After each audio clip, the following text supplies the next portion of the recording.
সবাইকে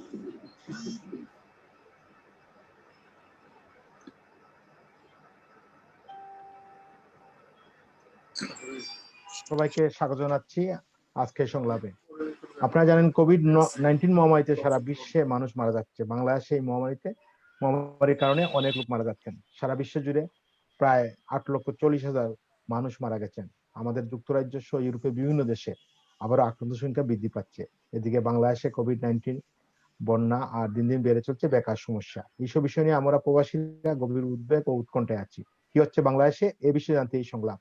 এই সংলাপের মাধ্যমে দেশের সাথে প্রবাসের একটা সংযোগ স্থাপন করার চেষ্টা করে যাচ্ছি। আমরা আজকের সংলাপে কোভিড-19 ও সমস্যার বিষয় নিয়ে কথা বলবো। আমাদের সাথে আছেন জনপ্রিয় রাজনীতিবিদ, মাননীয় সংসদ সদস্য, সাবেক মন্ত্রী, জাতীয় পার্টির প্রেসিডিয়াম সদস্য জনাব মোহাম্মদ মুজিবুল হক চুন্নু এমপি। আমাদের সাথে আছেন সাবেক ছাত্রনেতা এবং জনপ্রিয় রাজনীতিবিদ, বিএনপির কেন্দ্রীয় সাংগঠনিক সম্পাদক সৈয়দ ইমরান সালেহ প্রিন্স। আমাদের সাথে আছেন বাংলাদেশের বিশিষ্ট ডাক্তার প্রফেসর শেখ শহীদুল্লাহ, দপ্তর সম্পাদক বিএমএ। আমাদের সাথে আছেন চট্টগ্রাম ব্যুরো প্রবাস দর্পণের ব্যুরো চিফ শাহরিয়া হাসান। সবাইকে স্বাগত জানিয়ে শুরু করছি আজকের সংলাপের শুরুতে আমি যাব আমাদের প্রবাস দর্পণ চট্টগ্রাম ব্যুরো চিফ শাহরিয়া হাসানের কাছে কোভিড-19 ও সমস্যা বিষয়ে আপডেট জানতে। ধন্যবাদ আপনাকে। আলোচক বৃন্দ সহ যারা আছেন সবাইকে সন্ধ্যাকালীন শুভেচ্ছা জানাচ্ছি।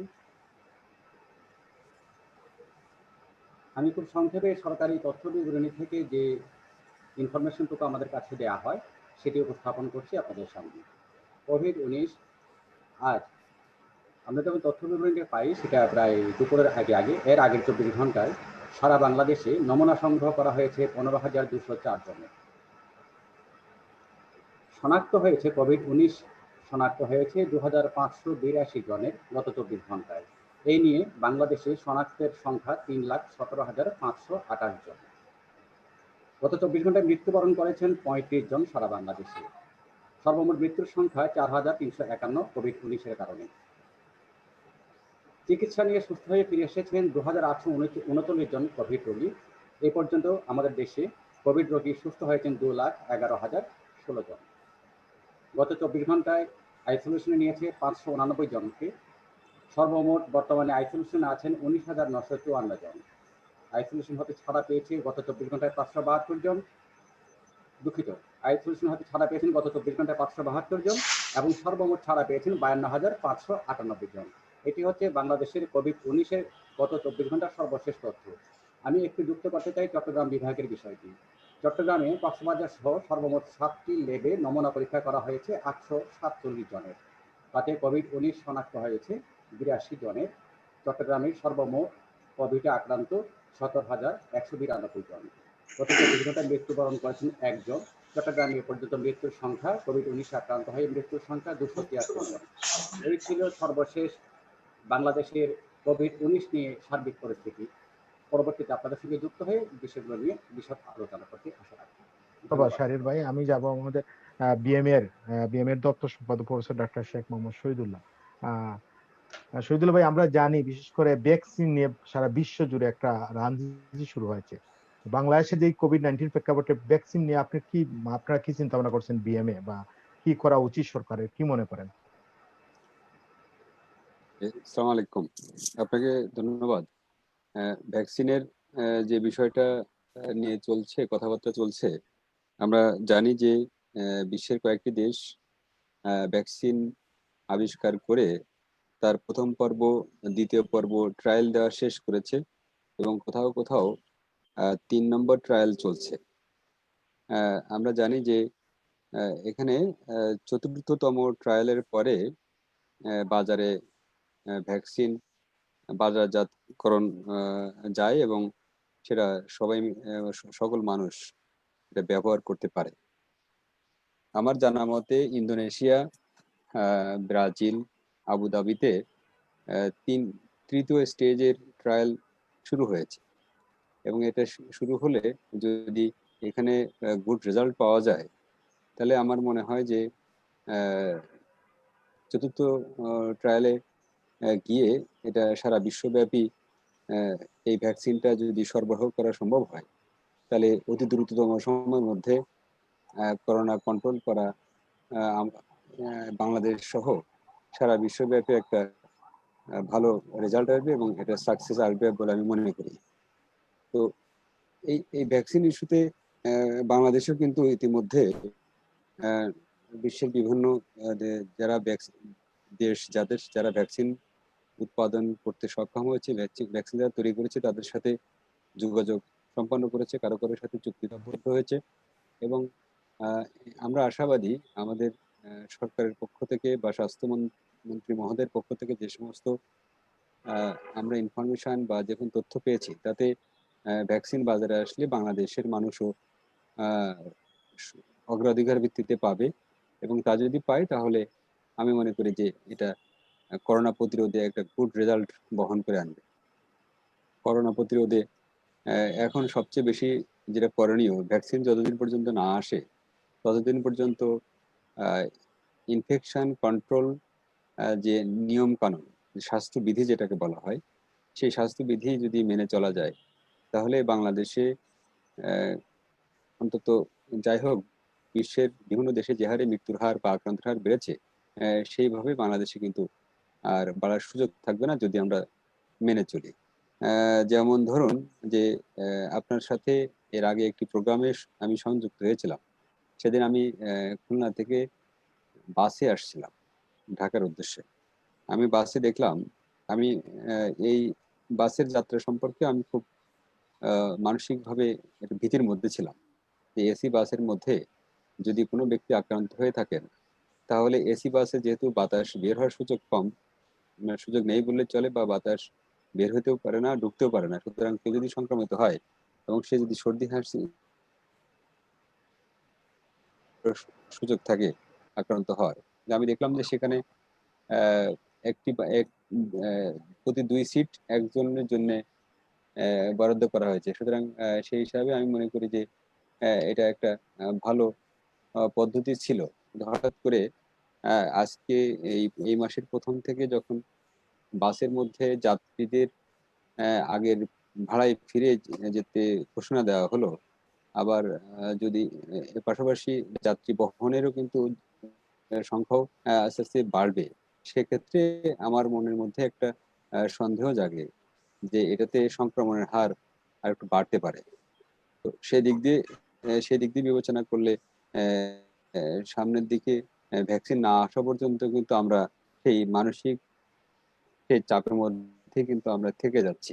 তো এই ক্ষেত্রে আমার যেটা আমার পক্ষ থেকে যেটা সাজেশন বা বক্তব্য থাকবে সেটা হলো স্বাস্থ্যবিধি মেনে চলা।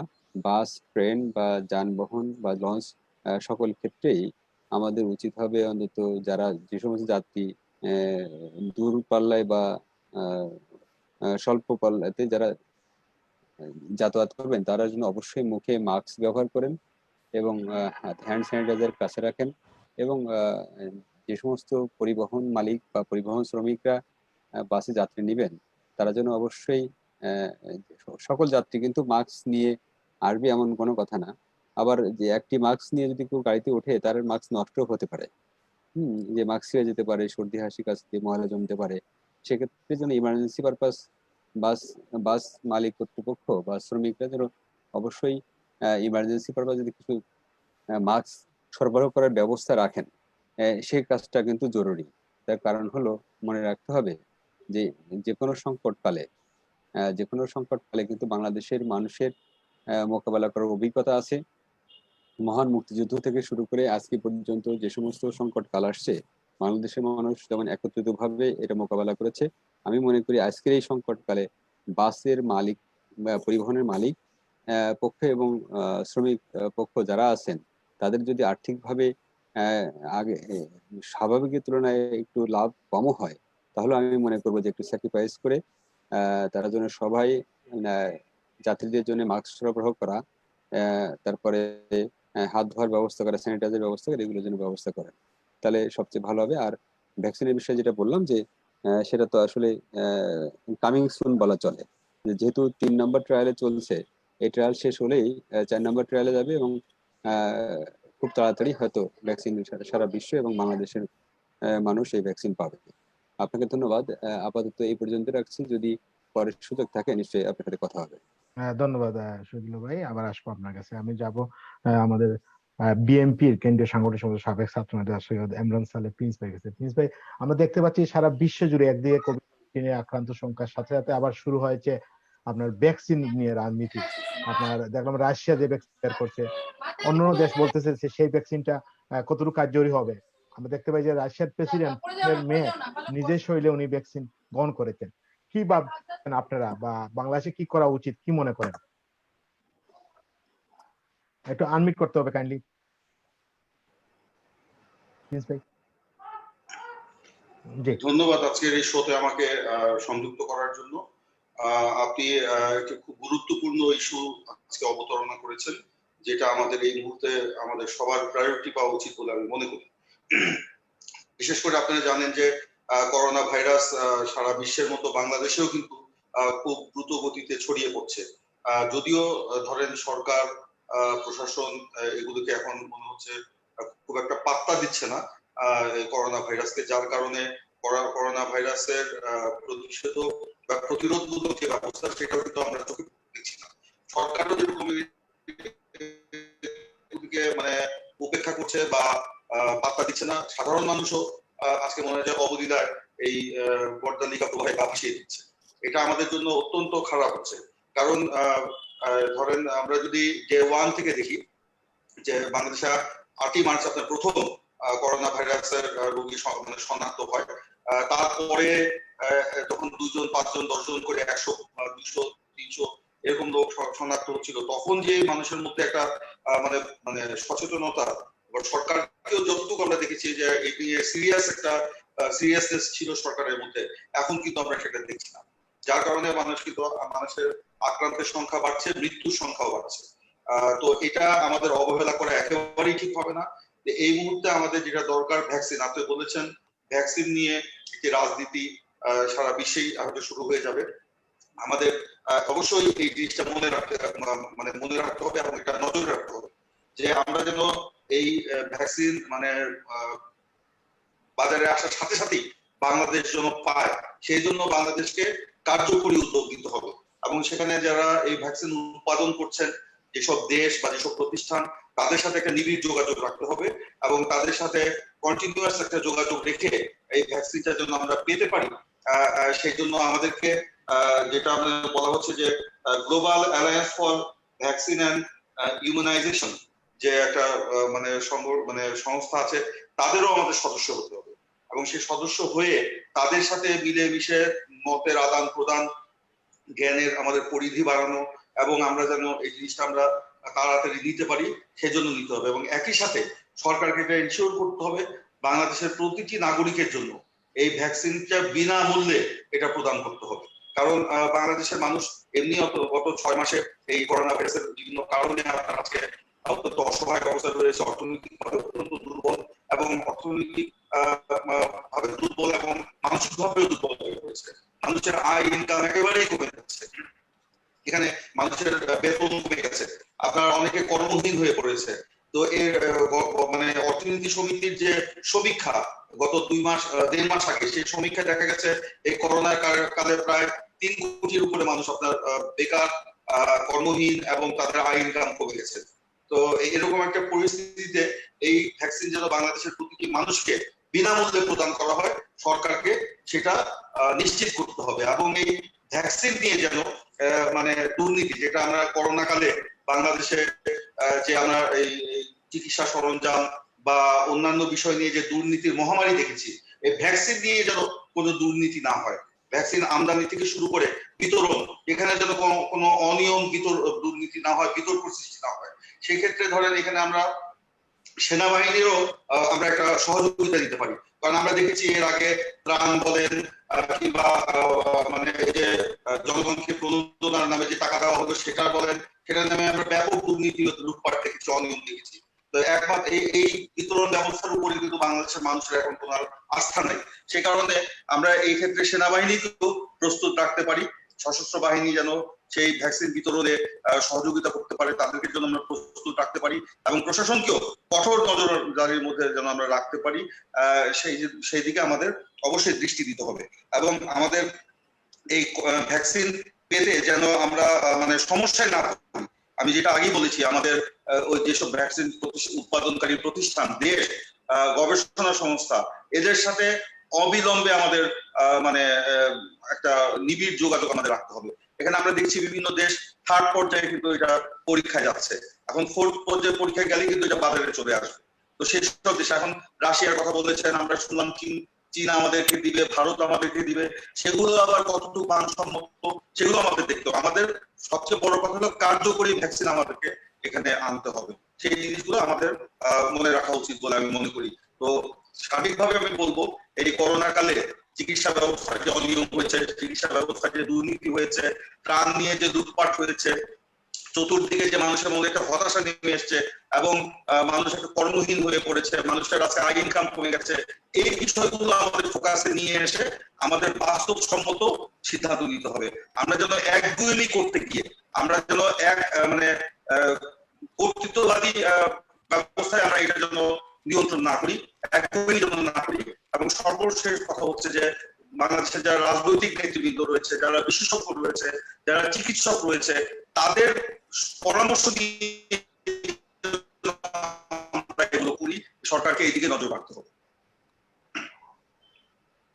ধন্যবাদ প্রিন্স ভাই, আবার আসবো আপনার কাছে। আমি যাবো আমাদের মাননীয় সংসদ সদস্য, সাবেক মন্ত্রী, জাতীয় পার্টির কেন্দ্রীয় প্রেসিডিয়াম মেম্বার জনাব মুজিবুল হক চুন্নু ভাই গেছে। চুন্নু ভাই, আমরা দেখতে পাচ্ছি সারা বিশ্ব জুড়ে ভ্যাকসিন নিয়ে একটা সমস্যা। আমরা দেখতে পেয়েছি কিছুদিন আগে গত সংসদে আপনি সংসদের দাবি জানিয়েছিলেন যে এই স্বাস্থ্যমন্ত্রী পদত্যাগ করতে হবে, কারণ স্বাস্থ্যমন্ত্রী উনি সঠিকভাবে কাজ করছেন না, কোনো হাসপাতালে পরিদর্শন করেন নাই। কি বলবেন আপনি? ধন্যবাদ আপনাকে এবং প্রবাস দর্পণ কর্তৃপক্ষকে এবং যারা আজকের আলোচনায় অংশগ্রহণ করছেন তাদেরকে আমার পক্ষ থেকে শুভেচ্ছা। স্বাস্থ্যমন্ত্রীর বিষয়ে আসলে কি বলবো, গত 3 দিন পূর্বেও তিনি তার নির্বাচনী এলাকা মানিকগঞ্জে তিনি বলেছেন যে বাংলাদেশে তার নেতৃত্বে কোভিড-19 মোকাবেলা করেছে সফলতার সহিত এবং এটা বিশ্বের বিভিন্ন দরবারে খুব প্রশংসিত হয়েছে এবং খুব নিয়ন্ত্রণের মধ্যে আছে। এবং যারা সমালোচনা করছে তারা নাকি না বুঝে সমালোচনা করছে, আমরা না বুঝে সমালোচনা করছি। কারণ এই যখন স্বাস্থ্যমন্ত্রীর বক্তব্য, সেই সময় আর ওনার সম্পর্কে কি আমার বলার আছে বলেন, কি বলবো ওনাকে। কারণ এখনো দেখতে পাচ্ছি যে উনি বলছেন যে সফলতার সহিত মোকাবেলা করেছেন এবং বিশ্বে প্রশংসিত। আমরা দেখছি পত্র পত্রিকা বিভিন্ন মিডিয়ায় যে এখন বরং দিন দিন বাড়ছে। এখন এই কিছুদিনের মধ্যে সারা বাংলাদেশে কোভিড আক্রান্ত বাড়ছে, পরীক্ষাও মানুষে এখন এগিয়ে আসছে, অনেকে পরীক্ষা করতে পারছে না বিভিন্ন কারণ। গতকালকেও দেখলাম আমাদের একজন 1971 সালের স্বাধীনতা সংগ্রামী, ঢাকা শহরে যিনি বেঙ্গল প্লাটুনের কমান্ডার ছিলেন এবং মুক্তিযুদ্ধে অংশগ্রহণ করেছিলেন, খুব ইয়াং এবং মানে ভালো স্বাস্থ্য, সেও কিন্তু ইসমাইল হোসেন বেঙ্গল, সেও কিন্তু গতকালকে মারা গেছে আপনার কোভিডে। আর এই সময় আমাদের মন্ত্রী মহোদয় বলছেন যে কোভিড নাকি নিয়ন্ত্রণে আসছে। আসলে আমি একটা জিনিস লক্ষ্য করলাম, যেটা আপনারা দেখেছেন, বাংলাদেশে বিভিন্ন বুলেটিনে বলা হয় যে এতজন পরীক্ষা মৃত্যুবরণ করেছেন প্রতিদিন 25 থেকে 35, এর মাঝে 35 উপরেও যায় না, 20-এর নিচেও আসে না, এই সংখ্যাটা, এটা ওনার একটা নির্দিষ্ট। আসলে এইগুলি বলার পরে এই বুলেটগুলি এখন মানুষের কাছে গ্রহণযোগ্য হচ্ছে না। যেটা বাস্তবতা সেটা হলো যে হ্যাঁ, এই যে আমাদের প্রিন্স বলেছে, আসলে এই কোভিডের যে প্রতিক্রিয়া, সেই প্রতিক্রিয়ার কারণে মানুষের মধ্যে বেকারত্বের হার বেড়েছে, ব্যবসায় ধস নেমেছে, মানুষ খুব কষ্টে আছে, বিশেষ করে শ্রমজীবী মানুষ যারা, তারা অনেক কষ্টে আছে, তাদের বেতন নাই। ঢাকা শহরে অনেকে যারা নাকি বাড়ি ঘরে ভাড়ানি থাকতেন, তারা অনেকে গ্রামে চলে গেছেন, কারণ ইনকাম নাই। যারা বিভিন্ন প্রাইভেট কোম্পানি চাকরি করতেন, কেউ কর্মচ্যুত হয়েছেন, আবার কারো বেতন কমিয়ে দেওয়া হয়েছে। আসলে এই একটা পরিস্থিতি, এটা ঠিক যে একটা বিপর্যয়, সেই পরিস্থিতি তো অনেকের কষ্ট হবে, কিন্তু সমস্যাটা হলো যে আমরা এটা যদি সম্মিলিতভাবে এটা ফেস করতে হবে। আমরা আশা করেছিলাম সরকার সমস্ত রাজনৈতিক দলকে ডাক দিয়ে তাদেরকে সঙ্গে নিয়ে এই পরিস্থিতিটা মোকাবেলা করবে, করলে এটা ভালো হতো। আর যেটা বলছেন যে এই আমাদের অনেক সময় বলে মৃত্যু হার কম, আমার মনে হয় কি জানেন, আমার যে ধারণা, আমি ডাক্তার না, ডাক্তার সাহেব একজন আছেন তিনি বলতে পারবেন, আমার মনে হয় আমাদের গ্রামে গঞ্জের মানুষের যারা শ্রমজীবী তারা তাদের বোধহয় এই ইমিউনিটি সিস্টেমটাও তাদের স্ট্রং।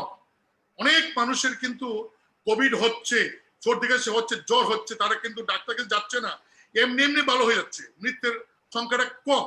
এবং এটা ইমিউন সিস্টেম স্ট্রং এর কারণে। এটা এই কেউ যদি দাবি করে যে আমরা সফল হয়েছি মোকাবেলা, আমার মনে হয় না। আমার মনে হয় আমাদের ন্যাচারাল কারণে। কারণ আমি গত পরশু আমার এলাকা থেকে আসছি, গ্রামে কিন্তু হাজার হাজার মানুষ, তারা কিন্তু কেউ স্বাস্থ্যবিধি মানছেন না, কেউ কিন্তু মাস্ক নাই, মাস্ক ইউজ করছেন না, হাজার হাজার মানুষ মাস্ক ইউজ করছেন না, মেলামেশা করছেন বাজারে হাটে মাঠে, একদম নর্মাল অবস্থা। আমার মনে হয় কোভিডে ইউরোপ আমেরিকায় যেভাবে মানুষ মারা গেছে, যদি আমাদের মারা যেত তাহলে লক্ষ লক্ষ মানুষ মারা যেত। আল্লাহর রহমত, আল্লাহ আমাদের সহায়, আমরা গরিব মানুষ, আল্লাহর রহমতে আমাদের মানুষের মধ্যে নিশ্চয়ই ইমিউন সিস্টেমটা খুবই স্ট্রং, যার জন্য মৃত্যু হারটা কিন্তু কম। হ্যাঁ, আমাদের অনেক ডাক্তার সাহেব, অনেক পুলিশ বাহিনীর সদস্য, সেনাবাহিনীর সদস্য যারা কাজ করেন এই রুগীদেরকে কাছাকাছি, তারা অনেক মারা গিয়েছেন প্রথম দিকে।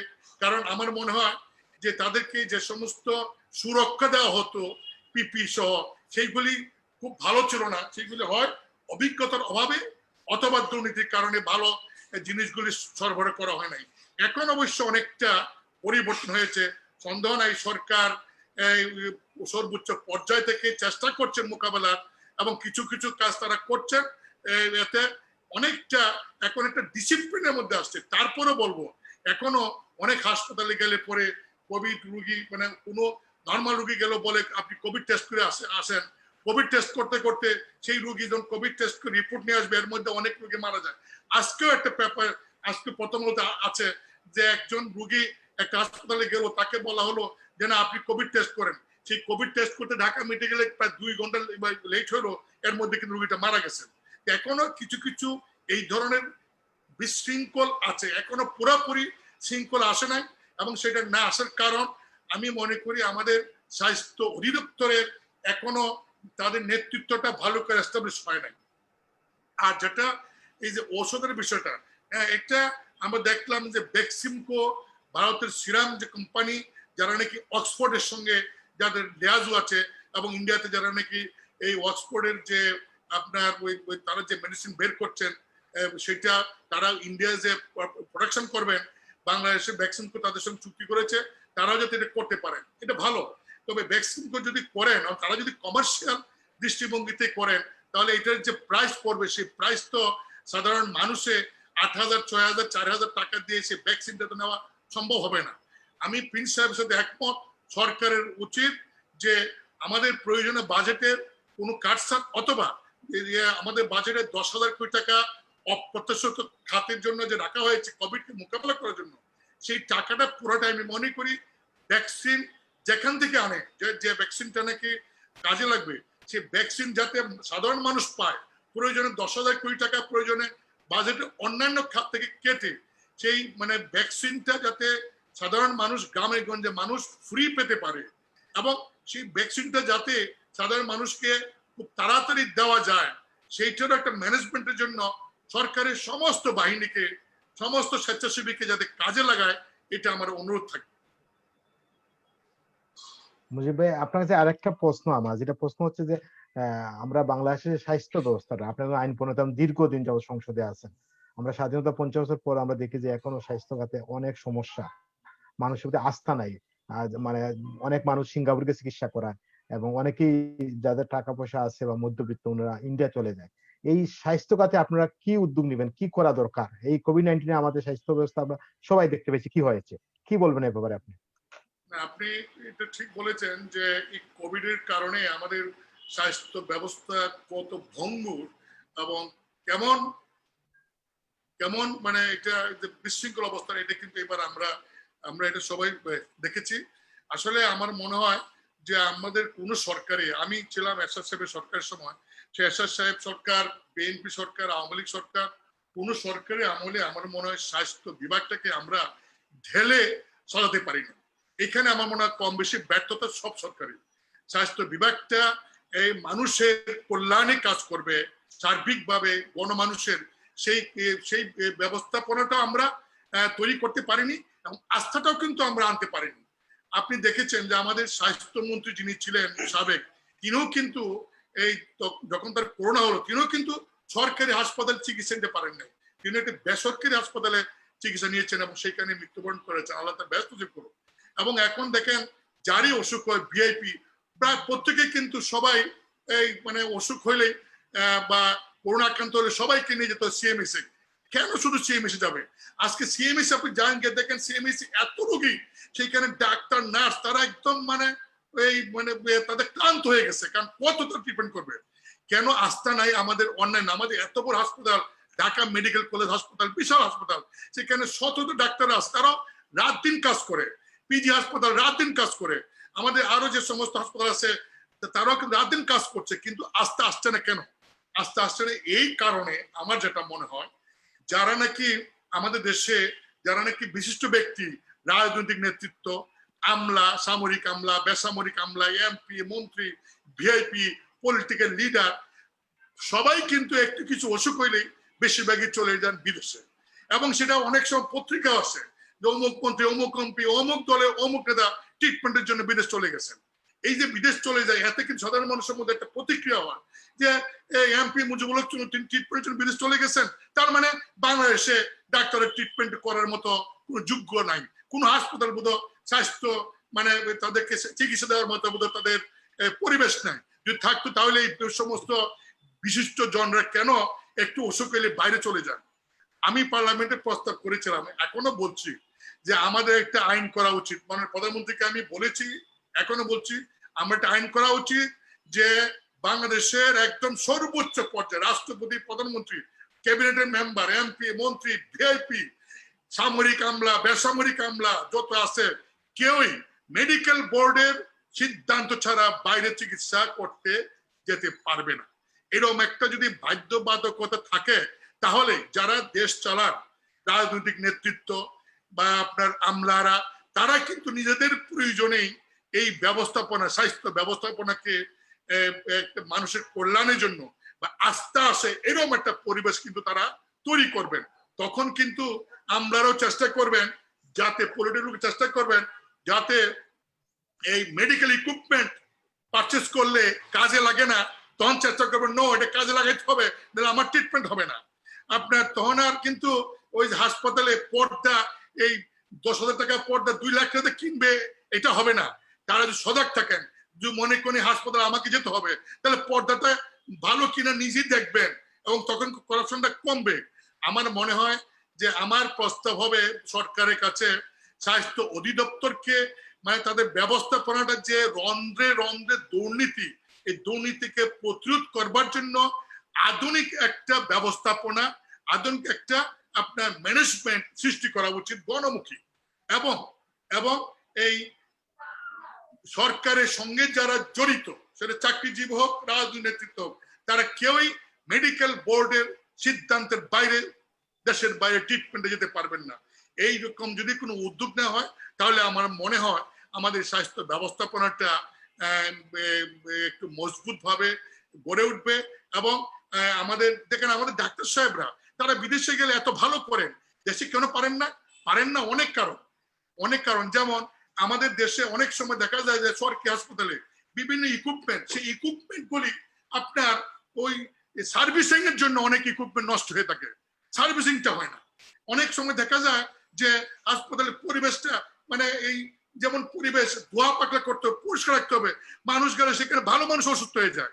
এই যে স্বাস্থ্য মানে যেখানে চিকিৎসা হয়, হাসপাতাল পরিষ্কার পরিচ্ছন্ন রাখা, সেখানে একটা ভালো পরিবেশ রাখা, সেখানে ইকুইপমেন্ট গুলি আপনার একটা নির্দিষ্ট টাইমের মধ্যে সেগুলি এই চেক করা, সেগুলিকে সার্ভিসিং এ আনা, সেগুলি একটা ভালো অবস্থা রাখা, ডাক্তার নার্সদের ওই আপনার পোশাক যাতে ইস্ত্রি থাকে, পরিষ্কার থাকে, এই ম্যানেজমেন্ট গুলি করতে খুব বেশি পয়সা প্রয়োজন না, শুধুমাত্র নেতৃত্বের প্রয়োজন, শুধুমাত্র সদিচ্ছার প্রয়োজন।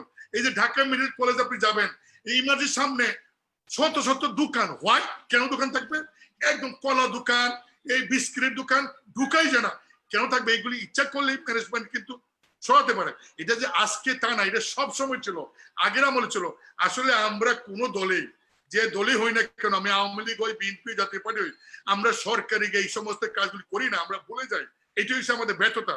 আমি মনে করি আমরা যারা রাজনৈতিক নেতৃত্ব, আমাদের সবারই উচিত এখন এইবারে যে শিক্ষাটা আমাদের হয়েছে, এই শিক্ষা থেকে আমাদের শিক্ষা নিয়ে আগামী দিনে যারাই ক্ষমতা থাকবেন তারাই স্বাস্থ্য ব্যবস্থাপনাকে একটা ভালো মানে সুসংগঠিত কাঠামোর মধ্যে এনে যার জনগণের আস্থা আসে সেই রকম পদক্ষেপ নেওয়া উচিত এবং সকলে এটাতে সহযোগিতা করা প্রয়োজন।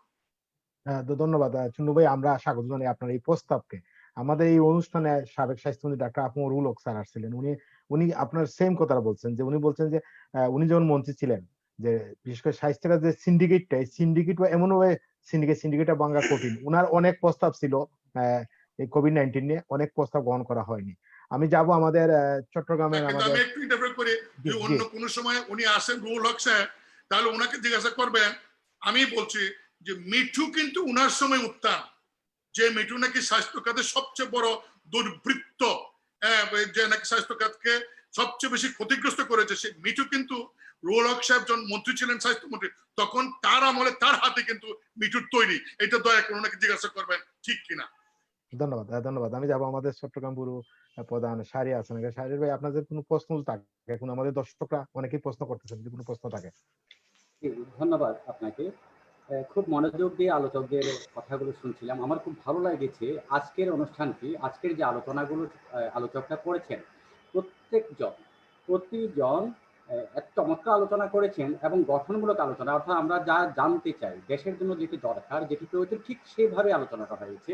যে সরকারকে সরকারি দলের হয়ে সরকারের পক্ষে বলা, বিরোধী দলের হয়ে সরকারের বিপক্ষে দেওয়া, এই ধরনের কোনো আলোচনাটা আজকে হয়নি। খুব মজার একটা আলোচনা হয়েছে। প্রত্যেক আলোচক চমৎকার করে কথা বলেছেন যে আমাদের নতুন করে কোনো কিছু প্রশ্ন করার মতো অবকাশ খুব একটা নেই।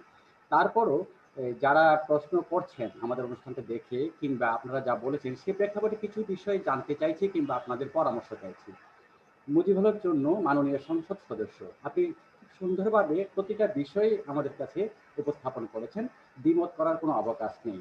খুবই সত্যিকারভাবে আপনার কথাগুলোকে যদি বাস্তবায়ন করার জন্যে যে প্রেক্ষাপট দরকার, সরকার কিংবা সরকারের যে সেবা সংস্থাগুলো আছে তারা বাস্তবায়ন করার জন্য যে প্রেক্ষাপট দরকার, সেটি কি সরকারের প্রশাসন, সরকার কিংবা অধিদপ্তর করতে পারবে বলে আপনার মনে হয়? যদি না হয় তাহলে কিভাবে সরকারকে বা সরকারের ওই অধিদপ্তরকে বাধ্য করা যায় জনগণের সেবার জন্য যে প্রেক্ষাপট দরকার সেটি তৈরি করা? যদি প্রশ্নটা ক্লিয়ার না হয়ে থাকে একটু উদাহরণ দিই। প্রত্যেক আলোচক বলেছেন, এবং কি শ্রদ্ধেয় প্রফেসর ডাক্তার মোহাম্মদ শহীদুল্লাহ সাহেব বলেছেন যে প্রচুর মানুষ বাইরে মাস্ক ছাড়া স্বাস্থ্য সুরক্ষা ছাড়া চলাফেরা করছেন।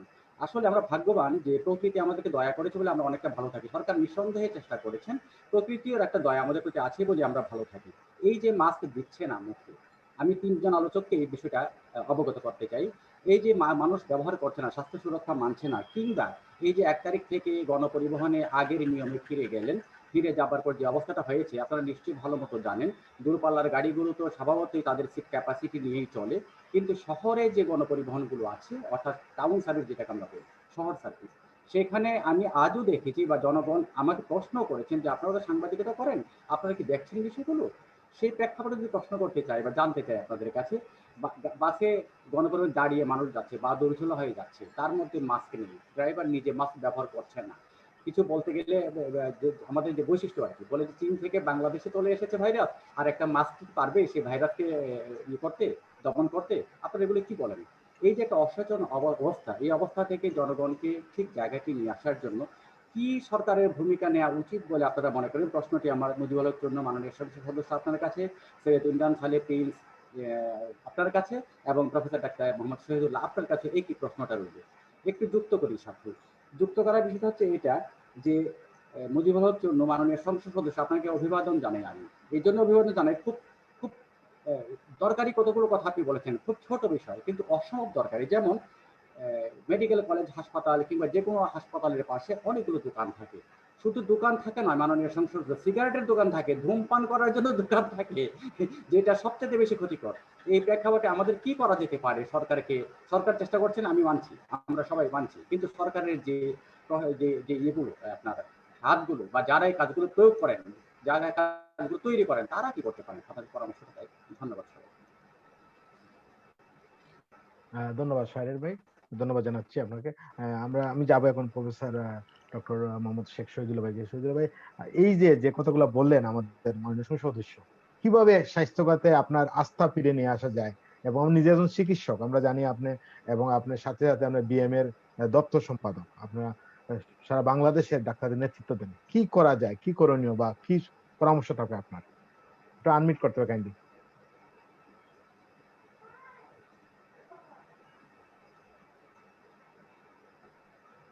রূপক দা, ধন্যবাদ আপনাদের।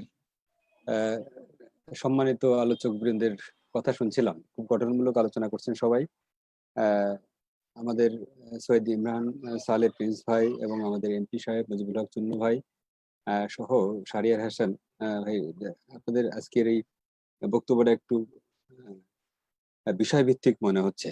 অনেকদিন প্রায় সাধারণত যখন এই রাজনৈতিক নেতৃবৃন্দ সাধারণত টক শোতে আসেন, তখন ওই পুরনো কাসুন্দি ঘাঁটতে পছন্দ করেন। তো আজকের আলোচনা মনে হচ্ছে যে সেরকম দিকে মনে হয় যাবে না। যদি না যাওয়াই ভালো, কারণ আলোচনার মধ্য দিয়ে যদি মানুষ কিছু জানতে না পারে এবং কোনো কিছু শিখতে না পারে, তা সেই আলোচনা কিন্তু অর্থহীন হয়ে যায়। হ্যাঁ, তো আসলে রাজনৈতিক অবস্থান থেকে যে যে যার জায়গায় থাকা ভালো, কিন্তু যখন বাংলাদেশ বা কোনো দেশ যখন সংকটকালে আহ নিমজ্জিত হয়, তখন কিন্তু দল মত নির্বিশেষে সকলের উপরে একটা বিশাল দায়িত্ব পড়ে যায়। সেই দায়িত্বশীল জায়গা থেকে যদি নিজের দায়িত্ব পালন না করা যায় বা নিজের দল এবং ব্যক্তির থেকে, তাহলে কিন্তু সংকট নিরসন করা খুব কঠিন হয়ে পড়ে। যাই হোক, যেটা বলছিলেন আমাদের শাহরিয়ার ভাই, যে সংকট নিরসনের আসলে উপায়টা কি, আহ, এই এই কোশ্চেনের অ্যান্সার করে আমি একটু চুন্নু ভাইয়ের কথায় যাব। সেটা হলো, সংকট নিরসনের উপায় হলো আহ, তিনটা।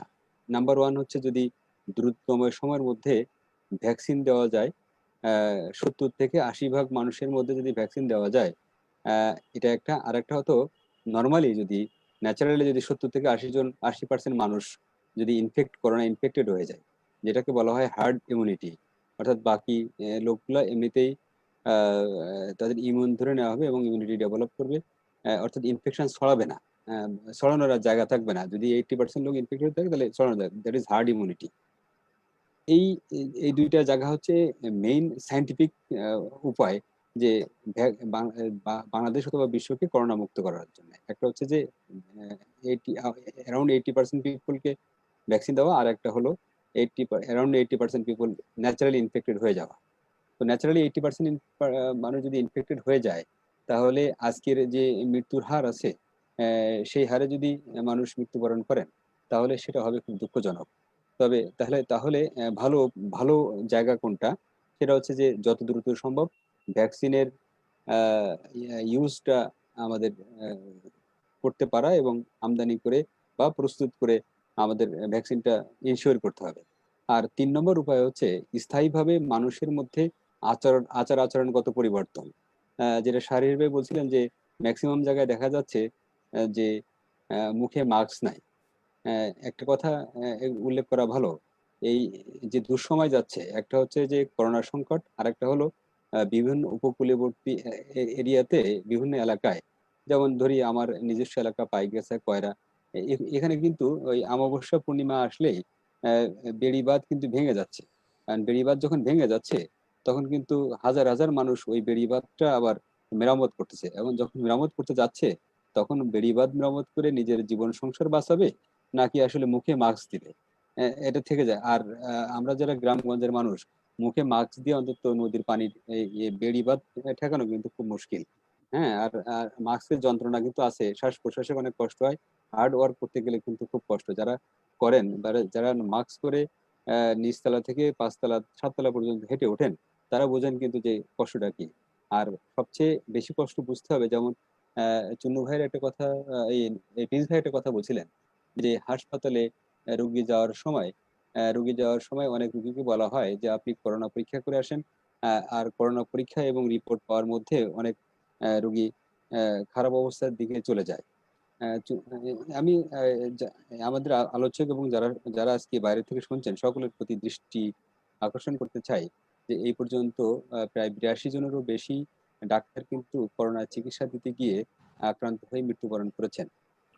কয়েক হাজার চিকিৎসক এবং আমাদের নার্স এবং স্বাস্থ্যকর্মী আক্রান্ত হয়েছেন, পাশাপাশি পুলিশ, সাংবাদিক, যারা ফ্রন্ট লাইনে কাজ করছেন তাদের আক্রান্ত হয়ে অনেকে মৃত্যুবরণ করেছেন, অনেকে আক্রান্ত হয়েছেন, অনেকে এখনো পর্যন্ত মৃত্যুর সাথে লড়াই করছেন। তো একটা হাসপাতালে একজন রোগী গেলে তাকে যদি করোনা পরীক্ষা করতে বলা হয়, এটা কিন্তু আসলে ভুল কিছু না, বরং এটা আরো বিজ্ঞানসম্মত। তবে সরকারের পক্ষ থেকে হাসপাতালে যে সমস্ত ইমার্জেন্সি রোগী আসে তাদের করোনা টেস্টটা দ্রুততম সময়ের মধ্যে করে তার পরবর্তী চিকিৎসা যাতে নিতে পারে সেই ব্যবস্থাটা করা উচিত। আহ, আমার জানা মতে যে আজকে যে পদ্ধতিতে বাংলাদেশে করোনা টেস্ট হচ্ছে, আমার কথা শোনা যাচ্ছে রূপকদা? আহ, কথা শোনা শোনা যাচ্ছে। যায় রূপকদা? জি জি জি, শোনা আচ্ছা, যাচ্ছে। যাক। আমাদের আমাদের দেশে যে পদ্ধতিতে করোনা টেস্ট হচ্ছে সেটা হচ্ছে পিসিআর টেস্ট। এখানে একটা টেস্ট হতে সময় লাগে প্রায় 3 ঘন্টা। মানে এক সাইকেলে 90টা হতে পারে বা ইয়ে হতে পারে, ইয়ার কাছাকাছি 90টার কাছাকাছি টেস্ট করা যায় এক সাইকেলে লাগে। কিন্তু এটা খুব দ্রুত সময়ের মধ্যে করা যাচ্ছে না। স্যাম্পল কালেকশন করা, স্যাম্পল প্রসেস করা এবং রিপোর্ট করে সেই রিপোর্টটা দেওয়া সময়। বাংলাদেশ কিন্তু একটা উদ্যোগ নিছে যে র্যাপিড অ্যান্টিজেন টেস্ট। হ্যাঁ, এটা আহ, আহ, এই কিটটা কিন্তু বিদেশ থেকে আসবে খুব দ্রুত সময়ের মধ্যে। আমি যত জানি যে 2 সপ্তাহের মধ্যে হয়তো এটা বাংলাদেশে শুরু হবে। এবং ইতিমধ্যে গভর্নমেন্ট অনুমোদনও দিচ্ছে যে হ্যাঁ, র্যাপিড অ্যান্টিজেন টেস্ট করা হবে এবং ডিজিট ড্রাগ থেকেও এটা অনুমোদন দেওয়া হয়েছে। তা এটা যদি এনে যে সমস্ত হাসপাতালে ইমার্জেন্সি রোগী ভর্তি হবেন সেই সমস্ত রোগীদের যদি ওখানে কিন্তু মাত্র 15 মিনিট লাগে রিপোর্ট পেতে, তাহলে ধরলাম আধা ঘন্টা। বা ধরলাম যদি সবকিছুর মধ্যে কিন্তু দ্রুত সময়ের মধ্যে রিপোর্ট এনশিওর করা যায়, তাহলে এই হাসপাতালে এসে যে পরীক্ষা করতে দেরি হচ্ছে বিদায় রোগীর সেবা দিতে দেরি হচ্ছে, এটা কিন্তু আর হবে না। আরেকটা উপায় কিন্তু অলরেডি চলছে, এটা আপনাদের হয়তো জানা নাই। সেটা হচ্ছে জিন এক্সপার্ট মেশিন। সারা বাংলাদেশে প্রায় around 300 and above gene expert machine আছে, যেখানে টিবি কন্ট্রোল প্রোগ্রাম অর্থাৎ যক্ষ্মা রোগীদের মধ্যে রেজিস্ট্যান্স টিবি দেখার জন্য এবং টিবি ডায়াগনোসিস করার জন্য যে মেশিনগুলো ব্যবহার করা হয়, সেখানেও কিন্তু প্রায় 10 থেকে 15টা মেশিন অলরেডি চালু হয়েছে। এই কারণেই যে এই খুব দ্রুত সময়ের মধ্যে সেখানেও কিন্তু আধা ঘন্টা বা 1 ঘন্টার মধ্যে রিপোর্ট প্রদান করা সম্ভব। তো এটা কেটে যাবে যে হাসপাতালে একটা পেশেন্ট করোনা আছে কি নাই তাকে এটা এনশিওর না করে কোনো ডাক্তারকে যদি বা নার্সকে যদি পাঠানো হয় যে আপনি রোগীর সেবা দিয়ে আসেন, তাহলে সেটা কতটা রিস্কি একজন সাধারণ পিপল কিন্তু অনেকেই জানে। তো আমার মনে হয় যে এই জায়গা থেকে আমাদের একটু এনশিওর করা দরকার দ্রুত সময়ের মধ্যে হাসপাতালে ভর্তি রোগী, যে সমস্ত রোগীর অপারেশন লাগবে বা জরুরি পেশেন্ট, তাদের কত দ্রুত করোনা টেস্ট করে রিপোর্ট দেওয়া যায় সেই বিষয়টা ভেবে দেখা দরকার। আর একটা জিনিস তো বাংলাদেশে এটা নতুন নয়। হ্যাঁ, এটা অনেক আগে থেকেই যে বাংলাদেশে স্বাস্থ্য ব্যবস্থায় কেন অনেক ব্যবস্থায় দুর্নীতি আছে। আজকে স্বাস্থ্য ব্যবস্থার সংকটের মুখে দেখে মনে হচ্ছে যে স্বাস্থ্য মন্ত্রণালয় বোধহয় সবচেয়ে দুর্নীতিবাজ, অথবা স্বাস্থ্য অধিদপ্তর বোধহয় সবচেয়ে দুর্নীতিবাজ। কিন্তু যে মন্ত্রণালয় যখন সংকটে যাবে, ফেসবুকে একটা লেখা দেখছিলাম, যে মন্ত্রণালয় যখন সংকটে যাবে সেই সংকট উত্তরণ করতে যদি না পারে তাহলে ওই মন্ত্রণালয় কিন্তু আদ্যপান্ত বেরিয়ে আসে। আজকে সবচেয়ে বেশি উপকার করেছেন আমাদের সাংবাদিক ভাই বোনেরা, যারা এই সকল প্রকার দুর্নীতির যে যা ছিল সব সরকার এবং জনগণের কাছে উত্থাপন করেছে। এবং সরকার যত দ্রুত সম্ভব ব্যবস্থা নিয়ে ফেলেছে যে এই করোনায় যারা জড়িত দুর্নীতিবাজ ছিল তাদেরকে শাস্তির আওতায় আনা হয়েছে। স্বাস্থ্য সচিব পরিবর্তন হয়েছে, স্বাস্থ্য অধিদপ্তর ডিজি পরিবর্তন হয়েছে, এডিজি পরিবর্তন হয়েছে, আর অতিরিক্ত সচিব পরিবর্তন হয়েছে। একটা পরিবর্তন কিন্তু আমরা জিনিসটা লক্ষ্য করছি। এবং আমি মনে করি যে এই যেখানে যিনি ব্যর্থতার পরিচয় দিবেন, যিনি চুরি করবেন, যিনি দুর্নীতির সাথে সম্পৃক্ত থাকবেন, আজকের যে নীতি সরকার ফলো করেছে সেই নীতি যদি অব্যাহত থাকে, তাহলে আগামীতে স্বাস্থ্য মন্ত্রণালয় কেন কোনো মন্ত্রণালয় বসে কিন্তু কেউ দুর্নীতি করতে পারবে না। আমি সরকারের এই তড়িৎ ব্যবস্থার জন্য সাধুবাদ জানাই। আহ, একটা কথা বলছিলেন যে ধ্রুবকদা আমাদের টুন্নু ভাইয়ের কাছে একটা প্রশ্ন তুলেছিলেন, যে স্বাস্থ্য ব্যবস্থা উন্নয়ন কিভাবে ঘটানো যায় বাংলাদেশে। তো চুন্নু ভাই কিন্তু অলরেডি আমি যেটা বলতাম বা আমি যেটা বলতে পছন্দ করি সেটা চুন্নু ভাই বলে ফেলেছেন। সেটা হচ্ছে যে বাংলাদেশের আহ, সংসদ সদস্য, জনপ্রতিনিধি, আমলা বা উচ্চপদস্থ কর্মকর্তা সকলেই যদি এদেশের চিকিৎসা সেবা প্রতিষ্ঠান বিশেষ করে সরকারি হাসপাতালের উপরে যদি আস্থা রাখেন, তাহলে আমার মনে হয় যে এবং সেখানে যে চিকিৎসা সেবা নেন সশরীরে গিয়ে, তাহলে ওখানকার সংকটটাও যেমন বুঝতে পারবেন এবং সংকটের নিরসনে বাস্তব ব্যবস্থাটা নিতে পারবেন।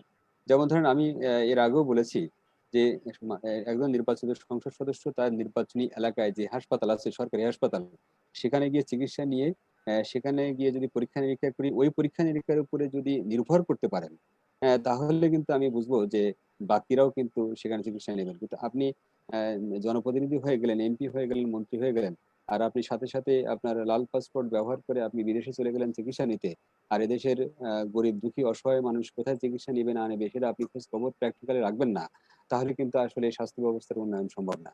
টুনু ভাইয়ের সাথে আমি একমত যে এদেশের উচ্চপদস্থ কর্মকর্তা, জনপ্রতিনিধি এবং সকলেই আজকে সরকারি হাসপাতালে চিকিৎসা নেওয়ার মীমাংসা রাখতে হবে। একইভাবে ভিন্ন মন্ত্রণালয় যারা আছেন, যেমন আমার যোগাযোগ মন্ত্রণালয় যোগাযোগ মন্ত্রী এবং সচিব বা যারা আছেন, তারা যদি একটু গণপরিবহনে মাঝে মাঝে বা রীতিমতো যদি যাতায়াত করে অফিসে যান, আবার আমার শিক্ষা মন্ত্রণালয় যারা দায়িত্বশীল মন্ত্রী এবং মন্ত্রী মহোদয় এবং সচিব বা যারা আছেন, তারা যদি তাদের সন্তানদের সরকারি প্রাথমিক বিদ্যালয়, সরকারি হাই স্কুল, সরকারি কলেজ, এই সমস্ত জায়গায় যদি একটু ভর্তি করিয়ে তাদেরকে লেখাপড়া করার ব্যবস্থা করেন, তাহলে সরকারের সব সেক্টরের অবস্থান এর পরিবর্তন হবে, আমি বিশ্বাস করি। আমি জানি না আমার হাতে আর কতটুকু সময় আছে, আমি শেষ করব শুধু দিল সেটা ভাই, তো। আপনার কাছে একটা প্রশ্ন, যেটা হচ্ছে যে জি আমরা জানি প্লিজ। আপনি বিএমএ এর দপ্তর সম্পাদক, এবং বিএমএ আমরা জানি বিএমএ যারা নেতৃত্ব দিচ্ছেন আপনি সাবেক ছাত্রলীগের নেতা এবং আওয়ামী লীগ সমর্থন করেন। আপনারা কেন সরকারকে এই চাপটা দিচ্ছেন না, যে যে জিনিসটা বললেন আপনি, যে এমপি বা সচিব বা যারা আমলারা আছে বাংলাদেশ চিকিৎসক, আপনারা কেন, আপনাদের সংগঠন কেন এটা নিয়ে আন্দোলন করছে না? আমাদের দেখেন, যদি আহ, এই এই কথায় কথায় একটা কথা আসে যে আন্দোলন কেন করছেন না, হ্যাঁ আন্দোলন কেন করছেন না। নিয়মতান্ত্রিক আহ, আন্দোলন, নিয়মতান্ত্রিক না, আন্দোলন বা যদি যেটা। যদি যদি আলোচনার টেবিলে এবং ইয়ার রাউন্ড টেবিল বৈঠক, সাংবাদিক সম্মেলন এবং আহ, যথাযথ মাধ্যমে চিঠিপত্র দিয়ে যদি সংকট সমাধান হয়, তাহলে আপনি রাজপথের আন্দোলনের দিকে কেন যাবেন? কারণ আমরা দেখুন আপনার আপনারা আমরা কিন্তু বরাবর বলে আসছি এবং সংসদীয় কমিটিতে আমাদের আপনারা জানেন যে আমাদের আহ, আজকের বিএমএ কিন্তু একটু ভিন্ন জায়গায় অবস্থান করে। যেমন আমাদের বিএম এর সম্মানিত সভাপতি ডক্টর মুস্তফা জালাল মহিউদ্দিন এক নামে, মহিউদ্দিন ভাইকে সবাই কিন্তু এক নামে চিনে। সংসদ সদস্য, সাবেক ছাত্রলীগের সভাপতি, হ্যাঁ চুন্নু ভাই তো আরো ভালো চিনবেন, প্রিন্স ভাইও চিনবেন বা জানেনও বটে। তো ইনি এমপি ছিলেন, স্বাধীনতা চিকিৎসক পরিষদের মহাসচিব ছিলেন, বীর মুক্তিযোদ্ধা। আরেকজন হচ্ছে স্বাস্থ্য অধিদপ্তরের সাবেক মহাপরিচালক, অত্যন্ত বলিষ্ঠ কণ্ঠস্বর এরকম শুনলাম চৌধুরী দুলাল ভাই, যিনি মহাসচিব। বাংলাদেশের কিন্তু চিকিৎসকদের মধ্যে খুব গ্রহণযোগ্য মানুষ দুইজনই। তো আমরা কিন্তু আমাদের এই দুই নেতৃবৃন্দর নেতৃত্বে আমরা কিন্তু যে সমস্ত জায়গায় সংকট হয়, সেই সংকটটা কিন্তু আমরা কখনো লিখিতভাবে, কোনো মৌখিকভাবে আমাদের নেতৃবৃন্দ সরকারের দায়িত্বশীল জায়গায়, ইভেন মাননীয় প্রধানমন্ত্রী পর্যন্ত পৌঁছে দেওয়ার চেষ্টা করেন যে এখানে এখানে পরিবর্তন হওয়া দরকার। আজকে যে বিশাল একটা পরিবর্তন লক্ষ্য করছেন, শুরুতেই কিন্তু মহা সংকটের মধ্যে ছিল করোনা প্রতিরোধ, মহা একটা ভুল বোঝাবুঝি, সমন্বয়হীনতা সবকিছু ছিল। কিন্তু এই জায়গা থেকে কিন্তু এই জায়গাতে এই সংকট নিরসন হওয়ার পিছনে কিন্তু বিএম এর অবদান কম নয়। হ্যাঁ, যেখানে যেখানে মনে হয়েছে পরিবর্তন করা সম্ভব সেখানে বা উচিত, সেখানে কিন্তু আমাদের নেতৃবৃন্দ অবস্থান শক্ত অবস্থান নিয়েছেন। পাশাপাশি একটু বলতেই হয় যে বাংলাদেশ মেডিকেল অ্যাসোসিয়েশন কিছু যুগান্তকারী পদক্ষেপ নিয়েছেন। আপনারা জানেন যে ৩রা ফেব্রুয়ারি বাংলাদেশে প্রথম করোনা শনাক্ত হলো 8ই মার্চ। 3রা ফেব্রুয়ারি কিন্তু আমরা এই করোনা প্রতিরোধে কি ব্যবস্থা নেওয়া যায় না নেওয়া যায় আমরা কিন্তু সাইন্টিফিক সেমিনার করেছিলাম। আজকে যিনি স্বাস্থ্যমন্ত্রী সেখানে চিফ গেস্ট হিসেবে ছিলেন এবং যিনি মাননীয় প্রধানমন্ত্রীর ব্যক্তিগত চিকিৎসক প্রফেসর আব্দুল্লাহ স্যার সহ এদেশের স্বনামধন্য চিকিৎসকগণ সেখানে উপস্থিত ছিলেন এবং আমরা কিন্তু আমাদের সাজেশনের কথা, আমাদের প্রস্তাবের কথা আমরা কিন্তু সেখানে উত্থাপন করেছিলাম এবং বাংলাদেশের প্রায় অনেকগুলো প্রিন্টিং এবং ইলেকট্রনিক মিডিয়া সেগুলো ঢালাও করে প্রচার করেছিল। এরপরে আমরা পোস্টারিং, লিফলেট বিতরণ, চিকিৎসকদের মাঝে পিপি সহ স্বাস্থ্য নিরাপত্তা জিনিসপত্র সরবরাহ করা, আমরা কিন্তু বিএমএ একদম শুরু থেকে এখনো পর্যন্ত আমরা কিন্তু আমরা অ্যাক্টিভ আছি এবং আমরা কাজ করে যাচ্ছি। তো সেই সেই অবস্থানে কিন্তু বাংলাদেশের স্বাস্থ্য ব্যবস্থা কিন্তু বেশ পরিবর্তন হয়েছে।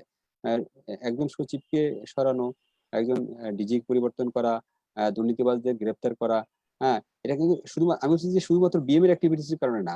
আমি বলেছি যে আজকের যারা সাংবাদিক ভাই বোনেরা এই সমস্ত তথ্য উপাত্ত দিয়ে যে সরকারকে সাহায্য করেছেন, আমাদের মুভমেন্ট, রাজনৈতিক নেতৃবৃন্দের মুভমেন্ট সবকিছু মিলাই কিন্তু আজকে একটা পরিবর্তন আমরা হাওয়া সামনে বুঝতে পারছি যে আগামীতে যে মন্ত্রণালয় হোক দুর্নীতিবাজদের কিন্তু আর জায়গা থাকবে না। আমি মনে করি যে সেই অবস্থান থেকে বিএমএ কাজ করে যাচ্ছে। আগামীতে স্বাস্থ্য সংকটের যে কোনো জায়গায় বিএমএ দ্বিধাহীন ভাবে কাজ করে যাবে। আশা করি যে অতি দ্রুত সময়ের মধ্যে আমাদের যে র্যাপিড অ্যান্টিজেন টেস্ট আমাদের দেশে অনুমোদন দেওয়া হয়েছে সেটা শুরু হবে। তাহলে যেমন পরীক্ষা নিরীক্ষা জনগণের দোরগোড়ায় পৌঁছে যাবে, পাশাপাশি ভ্যাকসিনের যদি একটা ট্রায়াল শুরু হয়ে যায় এবং ভ্যাকসিন যদি প্রদান করা যায়, তাহলে আমি মনে করি যে আমরা এই সংকট কাল থেকে রেহাই পাবো। আর আমি আমাদের দুইজন সম্মানিত নেতার সাথে গলা মিলিয়ে বলতে চাই, ভ্যাকসিন যখনই আসুক সাথে সাথে যেন বিনামূল্যে আমাদের এদেশের দরিদ্র জনগোষ্ঠীর জন্য হাতে পায় এবং ভ্যাকসিন নিয়ে যদি কোনো দুর্নীতি না হয় সেদিকে আমাদের সকলের সজাগ থাকা উচিত। আপনাকে অসংখ্য ধন্যবাদ। সুযোগ থাকতে আবার কথা হবে ইনশাআল্লাহ। ধন্যবাদ শহীদুল্লাহ ভাই, ধন্যবাদ জানাচ্ছি, কৃতজ্ঞতা জানাচ্ছি আপনি ব্যস্ত সময় দিয়ে আমাদের সময় দেওয়ার জন্য। আমি যাব বিএনপির কিন্তু সাংগঠনিক সমাজসদ ইমরান সালেহ প্রিন্স ভাইয়ের কাছে। প্রিন্স ভাই, আপনার কি প্রস্তাব রয়েছে, কি পরামর্শ রয়েছে এই যে স্বাস্থ্য খাতের যে পরিবর্তনের জন্য, বা স্বাস্থ্য খাতে একটা আপনার যে প্রস্তাবগুলো রেখেছেন মাননীয় সংসদ সদস্য, আপনার কি মত? ধন্যবাদ। আপনি যে কথাগুলো বলছিলেন আমি শুনছিলাম খুব মনোযোগ দিয়ে, বিশেষ করে শহীদুল্লাহ সাহেবের কথা এবং চুন্নু ভাইয়ের কথা, সাংবাদিক শাহরিয়ার হাসানের কথা। আজকের আলোচনাটা অত্যন্ত গঠনমূলক আলোচনা হয়েছে আমি মনে করি হয়েছে। তার সাথে সাথে আমাদের অবশ্যই নজর রাখতে হবে আমাদের অতীতের যে আমাদের ভুলগুলো ছিল সেগুলোকে আমাদের শুধরে নিতে হবে, এবং সেই শুধরে নেওয়ার জন্য আমি আগেই বলেছি শুধু একগুঁয়েমি করলে চলবে না বা এককভাবে সিদ্ধান্ত নিলে চলবে না, সম্মিলিতভাবে সকলে সিদ্ধান্ত নিতে হবে। আমাদের মনে রাখতে হবে শিক্ষা, স্বাস্থ্য, বাসস্থান এগুলো হচ্ছে মানুষের মৌলিক অধিকার। এইসব ব্যাপারে কোনো একগুঁয়েমি বা হঠকারী সিদ্ধান্ত বা ভুল সিদ্ধান্ত যদি আমরা নিই তাহলে কিন্তু আমরা বিপদের মধ্যে পড়বো এবং মানুষকে বিপদের মধ্যে ফেলবো। আমাদের রাজনীতি যদি হয় মানব কল্যাণ করা, তাহলে মানুষের বেটারমেন্ট নিয়ে কথা, মানে মানুষের জীবন মান উন্নয়ন, তার চিকিৎসা সেবা পাওয়া, তার অধিকারগুলো প্রতিষ্ঠা করা, এগুলির ব্যাপারে আমাদের সবার একটা ঐক্যবদ্ধ থাকা উচিত বলে আমি মনে করি। এখানে আমি বলেছি যে এই স্বাস্থ্য খাতে যে দুর্নীতিটা হলো, যেটা সবাই উল্লেখ করেছেন, বিশেষ করে করোনা কালে যে দুর্নীতি আমাদের সামনে চোখে ধরা পড়লো, যেটা বিশ্বের কোথাও কিন্তু এই দুর্নীতি হয়নি, একমাত্র বাংলাদেশে হয়েছে। কি কারণে হয়েছে সেটা অনেক বিস্তার, অনেক বড় ব্যাপার, অনেক বিশাল আলোচনার ব্যাপার। তারপরে বলবো সরকারের দুর্বলতা হোক, তাদের উদাসীনতা হোক বা তাদের প্রশ্রয় হোক, হয়তো এই দুর্নীতিগুলো হয়েছে। কিন্তু সেই দুর্নীতি যারা করলো, এখানে সরকারি কর্মকর্তা বলেন বা রাজনৈতিক নেতৃবৃন্দ বলেন বা আপনার অন্যরা বলেন, ঠিকাদার বলেন, তাদের কিন্তু অবশ্যই শাস্তি পেতে হবে। আর যদি আমরা ওই যে বিদ্যুতের ভুতুড়ে বিল করার ডিবিসির আছে যেরকম হলো, সেরকম যদি আপনার স্বাস্থ্য সচিবকে যদি দায়ী করা হলো, তাকে বদলি করে তাকে পদোন্নতি দিয়ে প্ল্যানিং কমিশনের সিনিয়র সচিব করা হলো, তাহলে তো আর হবে না। এসব যারা করছে তাদেরকে তো আপনার বিচারের আওতায় আনতে হবে, তাদেরকে শাস্তিমূলক ব্যবস্থা করতে হবে। আর একটা স্বাস্থ্য আমরা বলছি যে হ্যাঁ সরকার অনেক ব্যবস্থা নিয়েছে, কিন্তু এই স্বাস্থ্য মন্ত্রণালয় যদি দেখভাল করেন, যে স্বাস্থ্য মন্ত্রী যার এক একটা কথায় মানুষের এই মানে দুর্যোগের মধ্যে, মানুষের এই অসহায়তার মধ্যে মানুষ এক একটা কথা মানুষের মনের মধ্যে শেলের মতো বিঁধেছে, এবং ওনার এই অব্যবস্থাপনা, ওনার সেই মানে কি বলবো নির্লিপ্ততা, ওনার সেই উদাসীনতার কারণে কিন্তু আজকে পুরো স্বাস্থ্য ব্যবস্থায় ডুবতে বসেছে, এবং এখনো তিনি বয়ান দিয়ে যাচ্ছেন যে ওনার কারণেই নাকি বাংলাদেশ করোনা মুক্ত হয়েছে। এটা কত বড় মানে একটা অর্বাচীনের কথা, এটা মানে বলে বোঝানো যাবে না। তো ওনাকে তো উনি তো পদত্যাগ করলেন না, বা সরকারও ওনাকে পদত্যাগ করতে বাধ্য করলেন না। সরকার ওনাকে, উনি না হয় বেহায়া, আমরা শুনেছি যারা মানে অনেকে বলেন, তার শরীররাও অনেকে বলেছেন নাকি বেহায়া মন্ত্রী, উনি না হয় বেহায়া ধরে নিলাম। সরকার কি বেহায়া? সরকার কেন তাকে পদত্যাগ করতে বলতো না? সরকার যদি তাকে পদত্যাগ করতে বলতো বা তাকে বহিষ্কার করতো, তাহলে একটা উদাহরণ সৃষ্টি হতো যে না এই নির্লিপ্ততা বা এই দুর্নীতি, এই প্রশ্রয় যারা দেয় তাদেরকে সরকার টলারেট করে না। তখনই সরকার দাবি করতে পারতো যে তারা অনিয়মের ব্যাপারে, দুর্নীতির ব্যাপারে বা এই বিশৃঙ্খলার ব্যাপারে জিরো টলারেন্স মানে তাদের নীতি, এটা তখন সরকার দাবি করতে পারবো। পারতো, কিন্তু তাদেরকে বহাল তবিয়তে রেখে আপনারা যদি বলে যে না হ্যাঁ আমরা ব্যবস্থা নিচ্ছি এই সেই, তাহলে তো এটা আমার মনে হয় তারা জনগণকে বোকা ভাবে। আজকে জনগণ কি ভাবছে এটা আমাদেরকে বুঝতে হবে। আমরা তো বলেছি সরকারকে আমরা এই মহামারীর সময় আমরা সহযোগিতা করতে চাই, আমাদের সহযোগিতা তো সরকার গ্রহণ করে নাই। আর আপনি যেটা বলেছেন যে আমাদের এই স্বাস্থ্য ব্যবস্থা কিভাবে উন্নয়ন ঘটানো যায়, এখানে মুজিবুর রহমান চন্দ্র ভাই যেগুলো কথা বলেন আমি একমত, ওনার সাথে একমত। কিন্তু আজকে এই যে হাসপাতালগুলোর সামনে দোকান পাট এগুলো তো আগে এরকম ছিল না। হ্যাঁ আগে ছিল না আমি কথা বলবো না, আগে ছিল, তো এত তো ব্যাপকভাবে এটা আগে ছিল না। শুধু দোকানপাট কি দেখছেন, এই সরকারি হাসপাতালগুলোর সামনে দেখবেন বিভিন্ন ডায়াগনস্টিক সেন্টার, আপনার বিভিন্ন ক্লিনিক আপনার ভরে যাচ্ছে। সরকারি হাসপাতালে ডাক্তাররা লিখে দিচ্ছেন যে হ্যাঁ এই এক্সরেটা তুমি অমুক ক্লিনিক থেকে করে নিয়ে আসো, অমুক ডায়াগনস্টিক সেন্টার থেকে করিয়ে নিয়ে আসো। কেন? ওই হাসপাতালে কি এই এক্সরে মেশিন নাই? ওই হাসপাতালে কি আপনার এইসব মেশিন নাই? ওগুলো আছে, তারা এমনি বিকল করে রেখেছে বা তালাবদ্ধ করে রেখেছে। কারণ ওই ডায়াগনস্টিক সেন্টারে যদি তাদেরকে পাঠানো হয় তাহলে সেখান থেকে তারা কমিশন লাভ করে। তো এগুলোকে আমাদের বন্ধ করতে হবে। এই যে আমরা দেখলাম যে হাসপাতালগুলিতে আজকে ঠিকাদাররা বা আউটসোর্সিং এজেন্সির নামে যারা কাজ করছে তাদের হাতে তো জিম্মি। আপনি জানেন যে গত পরশুদিন ময়মনসিংহে মেডিকেল কলেজ হাসপাতালে সেখানে একজন সাংবাদিক নিউজ 24 জনাব নোমান, তিনি তার পেশাগত দায়িত্ব পালন করতে গিয়ে তাকে সেখানে বহিরাগত যারা আউটসোর্সিং এর ঠিকাদারদের যারা এজেন্ট তারা কিভাবে তাকে মানে লাইভের মধ্যে তাকে প্রহার করেছে, আমাকে তাকে বাধাগ্রস্ত করা হয়েছে। এই ব্যাপারে কি কোনো ব্যবস্থা নেওয়া হয়েছে? এরা কারা? এদের দৌড়ে তো আপনার সবাই মানে কাজ হয়ে যাচ্ছে। এগুলোকে রক্ষা করতে হবে। তারপরেও আমি বলবো হ্যাঁ এই সরকারি হাসপাতালগুলোকে অবশ্যই আমাদের নিয়ন্ত্রণের মধ্যে আনতে হবে এবং জনগণের সুচিকিৎসা নিশ্চিত করতে হবে। আমি আপনাদের একটি কথা স্মরণ করিয়ে দিতে চাই যে আমরা আমাদের দলের যে মানে ভবিষ্যৎ কর্মপন্থা যে ভিশন 2030 আমরা যেটা ঘোষণা করেছিলাম, সেখানে আমাদের দলের চেয়ারপারসন বেগম খালেদা জিয়া কতগুলি জনগণের সুচিকিৎসার জন্য কতগুলি বিষয় সুনির্দিষ্টভাবে অঙ্গীকার করেছিলেন, সরকারকে আহ্বান জানিয়েছিলেন সেগুলি করার জন্য। কিছুদিন আগে আমাদের দলের ভারপ্রাপ্ত চেয়ারম্যান জনাব তারেক রহমান এবং মহাসচিব মির্জা ফখরুল ইসলাম আলমগীর সাহেব সেগুলি নিয়ে সরকারের দৃষ্টি আকর্ষণ করেছে। প্রথম কথা হচ্ছে যে আমাদের যে এই যে সরকারি মানে মানে মানুষের যে বীমা, সরকারি সবভাবে একটা স্বাস্থ্য বীমা করা উচিত এবং বিশেষ করে যারা মানে নিম্নবিত্ত কর্মহীন ভূমিহীন যারা ভবঘুরে তাদেরকে এই স্বাস্থ্য বীমার মধ্যে একটা নিয়ে আসা উচিত এবং যাদের টাকা নাই তাদেরকে সরকারি টাকা দিয়ে এই স্বাস্থ্য বীমা গুলো চালু রাখা উচিত। এবং একই সাথে মানে আমরা আমাদের ভিশন 2030 বলেছিলাম যে সকল মানুষের জন্য একজন চিকিৎসক নির্ধারণ করা, এটা আমাদের নিশ্চিত করতে হবে। অর্থাৎ একজন মানুষের জন্য একজন চিকিৎসক থাকতে না, এটা বাস্তব।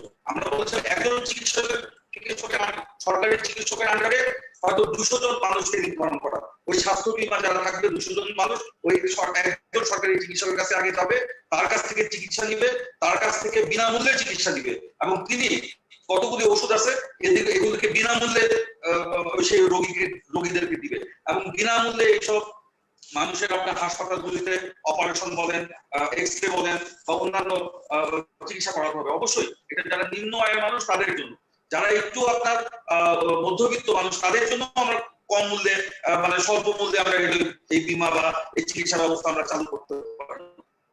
এগুলোকে আমাদেরকে দৃষ্টি দিতে হবে এবং একই সাথে আমরা যারা প্রশাসক যারা এগুলো দেখভাল করেন বা ধরেন মেডিকেল হাসপাতালগুলোর পরিচালক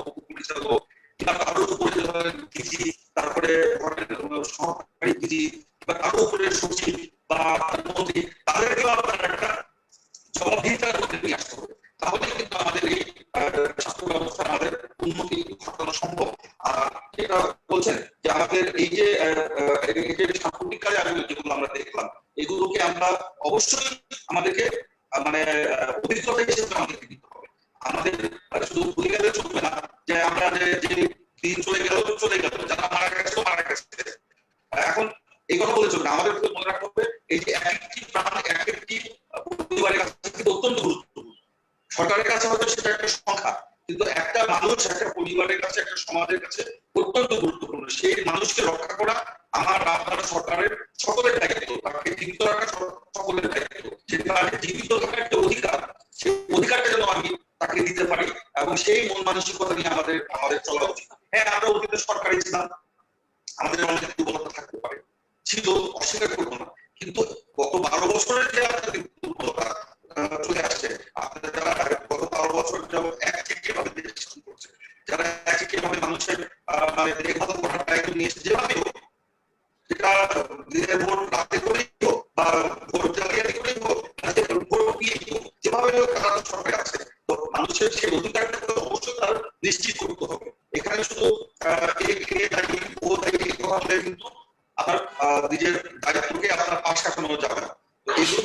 নিশ্চিত করতে পারি তাহলে অবশ্যই আমাদের আমরা মনে করি জনগণ স্বাস্থ্য সেবা পাবে এবং জনগণ আপনার একটা অবস্থান তৈরি করতে পারবে।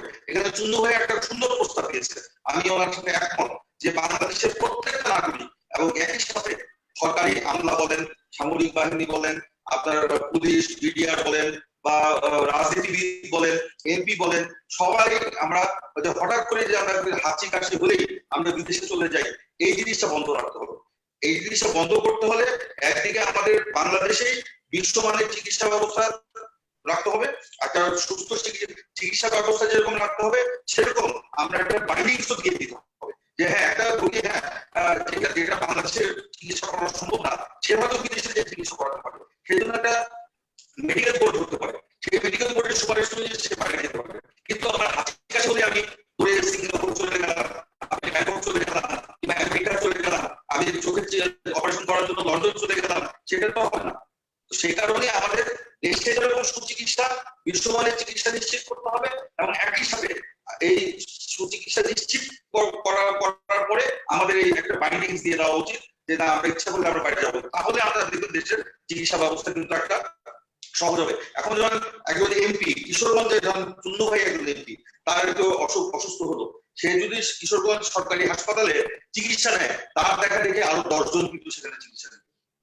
কিন্তু দেখা গেল চুন্নু ভাই শুধু রোগ দেখানোর জন্য একদিন গেল কিশোরগঞ্জ সদর হাসপাতালে গিয়ে চিকিৎসা দিল, পরের দিন উনি ওদের চোখ অপারেশনের জন্য লন্ডন চলে গেল, তাহলে কিন্তু সেটা হবে না, সেটা হবে না। এটা তো আমাদের মাথায় রাখতে হবে। তো এগুলোর জন্য আমাদের যারা নীতি নির্ধারক, রাজনীতিবিদ, আমরা যারা আছি আমাদেরকেও কিন্তু একটা অবস্থান তৈরি করতে হবে যাতে জনগণ আমাদেরকে অনুসরণ করতে পারে। এবং আমাদের চিকিৎসক যারা রয়েছেন আমি তাদেরকে সেলুট জানাই, আমাদের চিকিৎসকরা অত্যন্ত ভালো, পরিশ্রমী, জ্ঞানী, মেধাবী এবং তারা কিন্তু আন্তরিক, কিন্তু তারপরেও এর মধ্যেও কিছু কিছু আপনার বিষয় রয়েছে সেগুলো তাদের নজর দেওয়া উচিত। যেমন দেখা যায় মানে তৃণমূল পর্যায়ে, ইউনিয়ন পর্যায়ে কিংবা আপনার এই যে উপজেলা পর্যায়ে যারা চিকিৎসক যাদের সরকারি ভাবে নিয়োগ দেওয়া হয় তারা শুধুমাত্র বেতন তোলার জন্য হয়তো যায়, ওখানে আপনার প্রায় অনেকেই যায় না। বিএনপি আমলে আমার একজন মন্ত্রীর সাথে তার নির্বাচনী এলাকা সফর করার সুযোগ হয়েছিল। সেই মন্ত্রী সাহেব তার নির্বাচনী এলাকা সফর করার সময় হঠাৎ সরকারি হাসপাতাল দিয়ে যাওয়ার সময় হঠাৎ করে উনি হাসপাতালে ঢুকে পড়লেন। সরকারি হাসপাতালে ঢুকে দেখলেন যে সেখানে আপনার 12 জন চিকিৎসকের মধ্যে মাত্র 3 জন উপস্থিত, বাকিরা কেউ উপস্থিত না। উনি ওখান থেকে সিভিল সার্জনকে ফোন করিয়ে তার নির্বাচনী এলাকায় আনিয়ে ওই বাকি যারা আছে তাদের এরকম আমাদের উদাহরণ সৃষ্টি করতে হবে। আমরা চিকিৎসকরাও কিন্তু এগুলো মানে মাথায় রাখতে হবে। একজন সরকারি চিকিৎসক তৈরি করতে বাংলাদেশের জনগণের কিন্তু অনেক টাকা খরচ হয়, সেই জন্য এটা আমাদের তাদেরকেও মনে রাখতে হবে। তারাই করোনা কালে ব্যাপক মানে জীবনের ঝুঁকি নিয়ে তারা অনেক কাজ করেছে, এই জন্য আমরা সেলুট জানাই। কিন্তু অনেকে আছেন তারা কিন্তু এগুলো খেয়াল করেন না। এখনো আপনার দেখবেন অনেক হাসপাতালে চিকিৎসক মতো যান না, সপ্তাহে একদিন যান, ও তার রোগীরা আপনার টেলিকনফারেন্স করে আপনার মানে চিকিৎসা দিচ্ছে, এটা আসলে ঠিক নয়। তাদেরকে যেমন সুরক্ষা সামগ্রী পর্যাপ্ত সঠিকভাবে দিতে হবে, সঠিক সুরক্ষা সামগ্রী দিতে হবে এবং তাদেরকেও রোগীর সেবা দিতে হবে, এটা আমাদের নিশ্চিত করতে হবে। এগুলো যদি আমরা নিশ্চিত করি তাহলে আমরা দেখবেন যে আমাদের চিকিৎসা ব্যবস্থা অত্যন্ত সুন্দর হবে এবং শক্তিশালী হবে, জনগণও এই চিকিৎসা ব্যবস্থার উপর আস্থা ফিরে পাবে। এই আস্থা ফিরিয়ে আনাটা কিন্তু এখন আমাদের অত্যন্ত জরুরি। আজকে জনগণ আপনার পুলিশ বাহিনীর উপর আস্থা হারিয়ে ফেলছে, আইন শৃঙ্খলা রক্ষা বাহিনীর উপর আস্থা হারিয়ে ফেলছে, সরকারের উপর আস্থা হারিয়ে ফেলছে, চিকিৎসা ব্যবস্থার উপর আস্থা হারিয়ে ফেলছে। এই আস্থা যদি একবার হারিয়ে ফেলে তাহলে বাংলাদেশের যে একটা বিশৃঙ্খলা সৃষ্টি হবে, সেই বিশৃঙ্খলার দায় কিন্তু আমি আপনি কেউ এড়াতে পারবো না। সেই কারণে আমাদেরকে এগুলোকে শৃঙ্খলা আস্থা ফিরিয়ে আনার জন্য আমাদের আন্তরিকভাবে কাজ করতে হবে। আর আমি যদি মনে করি যে না আমি সব জানি, আমি সব করতে পারি, আমি আর কারো সহযোগিতা দরকার নেই, তাহলে কিন্তু হবে না। আজকে দেশ কিন্তু কোথায় যাচ্ছে আমাদেরকে বুঝতে হবে। আপনি গণতন্ত্রের কথা বাদ দেন, আইনের শাসনের কথা বাদ দেন, সুশাসন কোথায়? গণতন্ত্র আইনের শাসন ছাড়া সুশাসন হবে না। এই সুশাসন যদি আমি স্বাস্থ্য ব্যবস্থায় না আনতে পারি, আমার আইন শৃঙ্খলা ব্যবস্থায় যদি না নিয়ে আসতে পারি, আমার সড়ক ব্যবস্থাপনায় না নিয়ে আসতে পারি, তাহলে আপনার এই জাতীয়ভাবে এই সুশাসন আমার মানে প্রতিষ্ঠা করতে পারবো না। আর ওরকম যদি হয়, যদি বললাম যে বিদ্যুতের বিলের জন্য যদি সেই টিপিডিসির যে এমপি তাকে আজকে আপনার বিশাল অনুষ্ঠানের মাধ্যমে আপনার সচিব তাকে শুদ্ধাচার করে পুরস্কার দিতেন। এরকম যদি হয় তাহলে বাংলাদেশের যে ভাগ্যে কি লেখা আছে এটা বলা খুব মুশকিল। তো আমি যাই হোক, আমি আমার বক্তব্য বিকৃতি করতে চাই না। আমি বলবো আমরা যারা রাজনীতি করি আমাদের মধ্যে মানবিকতা আছে, আমাদের মধ্যে আবার মানে উদাসীনতা আছে। সেই আমাদের মানবিকতা আমাদেরকে সামনে নিয়ে আসতে হবে এবং সকলে মিলে ঐক্যমত সৃষ্টি করতে হবে। বিশেষ করে আমার মৌলিক যে বিষয়গুলো রয়েছে, মানুষের যে মৌলিক চাহিদাগুলো রয়েছে, শিক্ষা, চিকিৎসা, বাসস্থান, এগুলোর ব্যাপারে আমাদের মানে ঐক্যমত সৃষ্টি করতে হবে। তাহলে কিন্তু আমরা এই জায়গাগুলি আমরা দিয়ে আসতে পারবো। এই যে আমরা করোনা কালে সরকারকে প্রস্তাব দিয়েছিলাম যে আসলে সর্বদলীয়ভাবে এটা মোকাবেলা করব, এটা কেন বলেছিলাম? জনগণের আস্থা ফিরে পাওয়ার জন্য। সবাইকে আমরা, আমি চুন্নু ভাই বা আমার কথা বাদ দেন, চুন্নু ভাই দলের মহাসচিব, আমার দলের মহাসচিব, আওয়ামী লীগের মহাসচিব, তারা যদি একসাথে বসে মানে একটা সরকারি প্রতিষ্ঠানের সাথে একটা বৈঠক করতো, জনগণকে এমনি শক্তি পেত, জনগণকে এমনি আস্থা ফিরে পেত। না সবাই এক হয়েছে, আমরা আমাদের মনোবল আছে, আমরা এবার কি করতে পারবো, এটা আপনি কাউকেই ডাকবেন না, কারো মতামত দিবেন না, তাহলে তো হবে না। আজকে ঐক্যমত যদি আমরা প্রতিষ্ঠা না করতে পারি এইসব বিষয়ে, তাহলে জনগণের আস্থা কিন্তু ফিরে আসবে না। আমি আগে বলেছি জনগণের আস্থা কিন্তু সব জায়গা থেকে আস্তে আস্তে নিচের দিকে চলে যাচ্ছে। আমরা যারা রাজনীতি করি আমাদের প্রতি কিন্তু জনগণের আস্থা আস্তে আস্তে কিন্তু নষ্ট হয়ে যাবে যদি আমরা ওই জায়গাগুলো ঠিক না করতে পারি। তো যাই হোক, আমি আমার বক্তব্য নির্ধারিত করবো না। আমি আবারও বলবো যে আজকে মানে এই আমাদের ব্যর্থতার কারণে, এই সরকারের ব্যর্থতার কারণে, সরকারের সঠিক সময় সঠিক সিদ্ধান্ত না নেওয়ার কারণে, বারবার ভুল সিদ্ধান্ত নেওয়ার কারণে কিন্তু বাংলাদেশের করোনা পরিস্থিতি আজকে ব্যাপকভাবে বৃদ্ধি পেয়েছে এবং মৃত্যুর সংখ্যা কিন্তু বাড়ছে।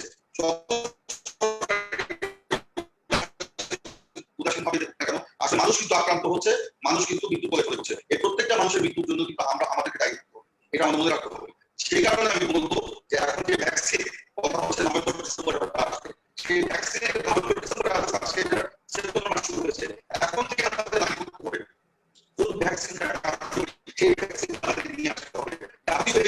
মানে বিশ্ব স্বাস্থ্য সংস্থা তাদের সাথে আমাদের লবিং করতে হবে। যারা ভ্যাকসিন উৎপাদন করে সেসব প্রতিষ্ঠান, দেশ, বিশেষজ্ঞ সংস্থা, তাদের সাথে আমাদের কাজ করতে হবে এবং সেই ভ্যাকসিনটা যত দ্রুত সম্ভব বাংলাদেশে নিয়ে এসে এবং সেখানে আমরা জনগণকে বিনামূল্যে দিতে হবে। আমি এখানে প্রসঙ্গক্রমে একটা কথা উল্লেখ করতে চাই। চুন্নু ভাই হয়তো জানেন সেই সময় চুন্নু ভাই শহীদ প্রেসিডেন্ট জিয়াউর রহমানের সাথে কাজ করেছেন। আপনাদের মনে আছে যে শহীদ প্রেসিডেন্ট জিয়াউর রহমান আমলে আপনার যে বাংলাদেশের প্রত্যেকটা শিশুকে তিনি বিসিজি টিকা বাধ্যতামূলকভাবে বিনামূল্যে দিয়েছিলেন।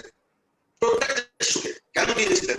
সেই আজকে ইউরোপের যে গণগবেষণা সংস্থা ইতালি, তারা আজকে বলেছে যেসব শিশু বাংলাদেশে মানে সারা বিশ্বে ধরেন জন্ম নেওয়ার পরে বা জন্ম নেওয়ার 2 বছরের মধ্যে যারা বিসিজি টিকা দিয়েছে তারা কিন্তু করোনা তাদেরকে স্পর্শ করতে পারবে না। এটা কিন্তু গত কয়েকদিন আগে ওয়ার্ল্ড হেলথ অর্গানাইজেশন একটি জার্নালে প্রকাশিত হয়েছে।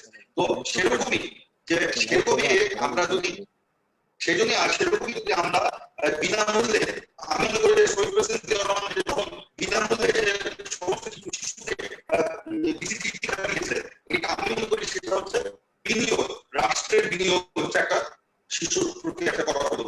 এই শিশুরা এখন আজকে বড় হয়েছে, তারা কিন্তু করোনার স্পর্শের বাইরে।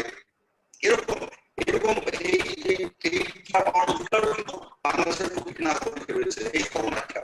সেই জন্য আমি বলবো সরকারের কাছে এখনো আমি বলবো যে মানে এই রাজনীতির উচ্চালের মধ্যে আমরা না ঢুকে বিশ্ব রাজনীতি যে শুরু হয়েছে, রাজনীতির যে মেরুকরণ শুরু হয়েছে এবং সেখানে সেটার সাথে করোনা টিকা নিয়ে যে রাজনীতি শুরু হয়েছে, সেই উচ্চালের মধ্যে না ঢুকে, আমি আবারও বলছি সেই উচ্চালের মধ্যে না ঢুকে আমাদেরকে দেখতে হবে কোন টিকা হচ্ছে কার্যকর, কোন টিকা দিলে আমি আমার দেশের মানুষ করোনা মুক্ত থাকবে, সেই টিকার পিছনে আমাদেরকে করতে হবে এবং সেই টিকা বাংলাদেশে নিয়ে এসে বাংলাদেশের প্রত্যেকটা নাগরিককে সেই টিকা বিনামূল্যে দিতে হবে এবং সেই টিকা নিয়ে যাতে কোনো দুর্নীতি না হয় এবং বিতরণেও যাতে কোনো দুর্নীতি না হয়, সেই জন্য আমি মনে করি যে এটা সকলের মতামত নিয়ে সশস্ত্র বাহিনীর মাধ্যমে প্রত্যেকটা নাগরিককে সেই টিকা দেওয়ার ব্যবস্থা করতে হবে। তাহলে আমরা আমাদের বাংলাদেশের মানুষকে রক্ষা করতে পারবো। হ্যাঁ, ধন্যবাদ প্রিন্স ভাই, ধন্যবাদ জানাচ্ছি, কৃতজ্ঞতা জানাচ্ছি আমরা ব্যস্ত মধ্যে আমাদের সময় দেওয়ার জন্য। হ্যাঁ, আপনি শহীদ ভাই আপনি মেসেজ দিচ্ছেন যে 1 মিনিট কথা বলতে চান, যদি শর্ট করেন, সংক্ষিপ্ত করেন অনুষ্ঠান শেষ পর্যায়ে। আসলে না, আমি যেটা বলতে চাচ্ছিলাম যে সঠিক সময়ে সঠিক সিদ্ধান্তের যে প্রশ্নটা আসছে, সেটা আমি শুরুতেই আমরা সন্দিহান ছিলাম, এবং আমিও কিন্তু সমালোচনা মুখর ছিলাম যে আমাদের বোধহয় সঠিক সময়ে সঠিক সিদ্ধান্ত নেওয়া হচ্ছে না বা নেওয়া যাচ্ছে না। কিন্তু আমরা যদি বিশ্বের অন্য কোনো দেশের সাথে তুলনা করি, ইটালি, ব্রাজিল, আমেরিকা, ব্রিটেন, সেই তুলনায় কিন্তু আমরা একটু তুলনামূলকভাবে ভালো আছি। আমরা আরো ভালো থাকতে চাই, এটা আমি প্রত্যাশাও করি। কিন্তু সরকারের কিন্তু খুব তড়িৎ গতিতে কিন্তু অনেকগুলো সিদ্ধান্ত নিতে হয়েছে। মাঝখানে যদি দুর্নীতিবাজরা ঢুকে না যেত, হ্যাঁ, যে বাংলাদেশের মানুষ, যে আহ, অনেকে বলা হয় যে অনেকের একজন ঘর পড়ে আরেকজন আলু পোড়ায়, তো এই দুর্নীতিবাজরা যদি এর মধ্যে ঢুকে না যেত তাহলে বোধহয় আরো দ্রুত সম্ভব হতো। দেখেন যে 2000 চিকিৎসকের তড়িৎ গতিতে নিয়োগ দেওয়া, 39টা বিসিএস থেকে 4000 নার্স নিয়োগ দেওয়া, এবং পাশাপাশি এই যারা দুর্নীতিবাজ জড়িত তাদেরকে সরিয়ে দেওয়া, এটা কিন্তু আসলে তড়িৎ গতিতে কিন্তু গভর্নমেন্ট নিতে পেরেছে, এবং যার কারণে সংকট মোকাবেলায় খানিকটা আমরা এগিয়ে আছি। বাংলাদেশের স্বাস্থ্য ব্যবস্থা নিয়ে যেটা কথা হচ্ছিল, যে একসময় কিন্তু সারা বাংলাদেশে আমাদের চুন্নু ভাই এবং প্রিন্স ভাই নিশ্চয়ই নির্দিষ্ট নির্বাচনী এরিয়া নিয়ে কাজ করেন। একজন নির্বাচিত সংসদ সদস্য নিশ্চয়ই সেই পর্যায়ে আমাদের প্রিন্স ভাইও আছেন। তো আপনি গ্রামে দেখবেন যে কমিউনিটি ক্লিনিক থেকে কিন্তু 30টা বা তার অধিক ওষুধ কিন্তু বিনামূল্যে দেওয়া হয়। আজকে গরিব মানুষকে কিন্তু হঠাৎ করে ফার্মেসিতে দৌড়াতে হয় না পকেটের টাকা নিয়ে, যে আমার একটু জ্বর হলো, পাতলা পায়খানা হলো, বা একটু অ্যালার্জি হলো, আমি একটু যে ওষুধ নিয়ে আসি। কিন্তু এই কমিউনিটি ক্লিনিক গেলে কিন্তু তারা চিকিৎসা পেয়ে যায়। কি কারণে এক সময় হঠাৎ করে বিএনপি এটা বন্ধ করে দিল, আমি জানি না, এটা ভালো বলতে পারবেন। তো সেটা কিন্তু এখন আবার 14,000-এর বেশি কমিউনিটি ক্লিনিক সার্ভিস দিয়ে যাচ্ছে। ঠিক যে যে মুহূর্তে কথা বলছিলাম সেই মুহূর্তে কিন্তু বাংলাদেশে neuro science institute hospital, gastro liver hospital, এশিয়ার বৃহত্তম Sheikh Hasina burn institute hospital, ENT foundation hospital, এশিয়ার সবচেয়ে বৃহত্তম যে পঙ্গু হাসপাতাল যেটা আমরা বলি নিটোর, হ্যাঁ, বাংলাদেশের 4টা মেডিকেল বিশ্ববিদ্যালয়, মেডিকেল কলেজ, হাসপাতালে বিছানা বৃদ্ধি, মানে গবেষণার অনেক সুযোগ, এটা কিন্তু এর মধ্যে কিন্তু অনেক বৃদ্ধি পেয়েছে। আমাদেরকে আসলে এই বিষয়গুলো অনেকগুলো ভাবতে হয়। স্বাস্থ্য খাতে বাজেট বৃদ্ধি যতটুকু হলো সেটা কিন্তু সাফিসিয়েন্ট না, আরো বাজেট বৃদ্ধি কিন্তু হওয়া উচিত। আমি যেহেতু আমাদের এমপি সাহেব আছেন, সংসদে কথা বলার সুযোগ আছে, এবং পাশাপাশি কিন্তু গবেষণারও একটা সুযোগ বৃদ্ধি পায় যদি স্বাস্থ্য খাতে বাজেট বৃদ্ধি পায়। তো আমি আশা করব যে আগামীতে স্বাস্থ্য খাতে বাজেট বৃদ্ধি হবে, এবং বাংলাদেশের স্বাস্থ্য ব্যবস্থার যে উন্নয়নের যে ধারাবাহিকতা যেটা চলছে, সেটার জন্য আরেকটু গুছিয়ে কাজ করা যায়, আরেকটু গুছিয়ে কাজ করে এবং সকলের মধ্যে সমন্বয় থাকে, আমার মনে হয় সেটাই ভালো। ভালো কাজে সরকারের সাধুবাদ জানাতে হবে, আবার খারাপ কাজ করলে তার সমালোচনার কাজ করতে হবে, এটাই স্বাভাবিক। কিন্তু আমি মনে করি যে বাংলাদেশে যে হারে মেডিকেল বিশ্ববিদ্যালয় হলো, যে হারে বড় বড় ইনস্টিটিউট হলো, সবকিছু মিলায় যদি এটাকে প্রপারলি নার্সিং করা যায়, আগামী দিনে বাংলাদেশের মানুষ দেশের বাইরে চিকিৎসা নিতে যাবে না, বরং বিশ্বের অন্যান্য দেশ থেকে বাংলাদেশে কিন্তু চিকিৎসা সেবা নিতে আসবে। আমি সেটাই প্রত্যাশা করি। বিদায় নিচ্ছি। নিশ্চয়ই ধন্যবাদ শহীদ ভাই, আমাদের প্রত্যাশা সকলকে সেটাই ধন্যবাদ। যে আমরা আমি একটু 1 মিনিট কথা বলি, একটু ভাইয়া আমি একটু 1 মিনিট কথা বলি। আমি শহীদুল্লাহ ভাইয়ের বক্তব্য ভালো করে শুনছিলাম, উনি অনেক ভালো প্রস্তাব দিয়েছেন, উনি অনেক সুন্দর বলেন এবং ওনার নলেজের কাছে আমি ধন্যবাদ। আমি অনেক আপনাদের সাথে তর্ক করেছি, উনি যে স্বাভাবিকভাবে অনেক কিছু জানেন বা বলতে পেরেছেন, এই জন্য আমি ওনাকে ধন্যবাদ জানাচ্ছি। প্রিন্স ভাই আপনার কিন্তু আজকে ডিস্টার্ব করতেছে, অন্যদিন ডিস্টার্ব করে না, সাউন্ড ডিস্টার্ব করতেছে। হ্যাঁ, সাউন্ড ডিস্টার্ব যাই হোক, আমি তো বলছি, এখন শোনা যায়? এখন জি শোনা জি যায়? জি তো আমি তো বলছি যে শহীদুল্লাহ ভাই খুব সুন্দরভাবে সাবলীলভাবে বলেছেন, ওনাকে ধন্যবাদ জানাচ্ছি। চুন্নু ভাই খুব সুন্দরভাবে বলেছেন, শাহরিয়ার হাসান ভাই খুব সুন্দরভাবে। আমি শুধু কমিউনিটি ক্লিনিকের কথা বলি। আমি আমার এলাকায় এলাকায় আমি যখন একদিন একটা এলাকা নিয়ে যাচ্ছিলাম দুপুর 11টার সময়, হঠাৎ করে একটা কমিউনিটি ক্লিনিক পাশে পড়লো। আমি সেখানে দাঁড়িয়ে দেখলাম, নামলাম। এই কমিউনিটি ক্লিনিকের দরজা খোলা, একজন ডাক্তারও নাই বা স্বাস্থ্যকর্মীও নেই, কোনো চিকিৎসকও নেই, ভিতরে 4-5টা ছাগল আপনি শুয়ে আছেন। এগুলো কমিউনিটি ক্লিনিক করলেই হবে না, সেগুলো সঠিকভাবে চলে সেই ব্যবস্থা করতে হবে। আমি ওখানে তারপরে দোকানদার তাদেরকে জিজ্ঞেস করলাম, বলে যে সকালে 9টার সময় এসে পরে শুনলাম এখানে যে ওষুধ দেওয়া হয় সেগুলো বাজারে বিক্রি করে দেওয়া হচ্ছে। এই অভিযোগ সেগুলো কিন্তু আমাদের রাখতে হবে। শুধু হাজার কমিটি তিনি করলাম, সেগুলো শুধু রাজনৈতিক প্রচারণা হবে না, সেটাও যেখানে দেখতে হবে। যেখানে আর সঠিক সময়ে সঠিক যেখানে যেখানে সিদ্ধান্তটা আমি যেখানে একই যেখানে সাথে যেখানে চেয়েছি। যেখানে যেখানে কাজ হচ্ছে না সেখানে মনোযোগ দেওয়া জরুরি, আসলে সরকারের মনোযোগ অবশ্যই দেওয়া জরুরি যেসব অবশ্যই অবশ্যই। মনোযোগ দেওয়া দরকার। এবং আমি মনে করি যে আমাদের অন্তত 200 বা 300 লোকের জন্য একজন করে ডাক্তার নির্দিষ্ট করে দেওয়া উচিত। এই 300 লোকের জন্য একজন ডাক্তার থাকবে, তাকে ওই এলাকায় থাকতে হবে। এবং যারা স্বাস্থ্য বীমা থাকবে, এই জন্য ডাক্তার নিয়োগ দিতে হবে, ব্যাপকভাবে ডাক্তার আমাদের তৈরি করতে হবে। এখানে সরকারের বিনিয়োগ করতে হবে, স্বাস্থ্যকর্মী নিয়োগ দিতে হবে, টেকনোলজিস্ট নিয়োগ দিতে হবে, নাহলে কিন্তু হবে না। আজকে দেখেন যে করোনার ব্যাপারে টেকনোলজিস্ট আমাদের নাই, যেগুলো পিসিআর মেশিন চালাতে আপনার অসুবিধা হচ্ছিল, এই কিট মানে ইয়ে করতে অসুবিধা হচ্ছিল, তো সেখানে টেকনোলজিস্ট ব্যাপকভাবে যদি আমাদের নিয়োগ দেওয়া থাকতো তাহলে কিন্তু হ্যাঁ প্রিন্স ভাই, হবে না। প্রিন্স ভাই, এবং প্রিন্স ভাই, আরেকটা জিনিস আরেকটা বলি যে আমি বলছিলাম যে সঠিক সময় সঠিক সিদ্ধান্ত কোনটা। আপনি ইউরোপ আমেরিকার কথা বলেছেন, ইতালির কথা বলেছেন।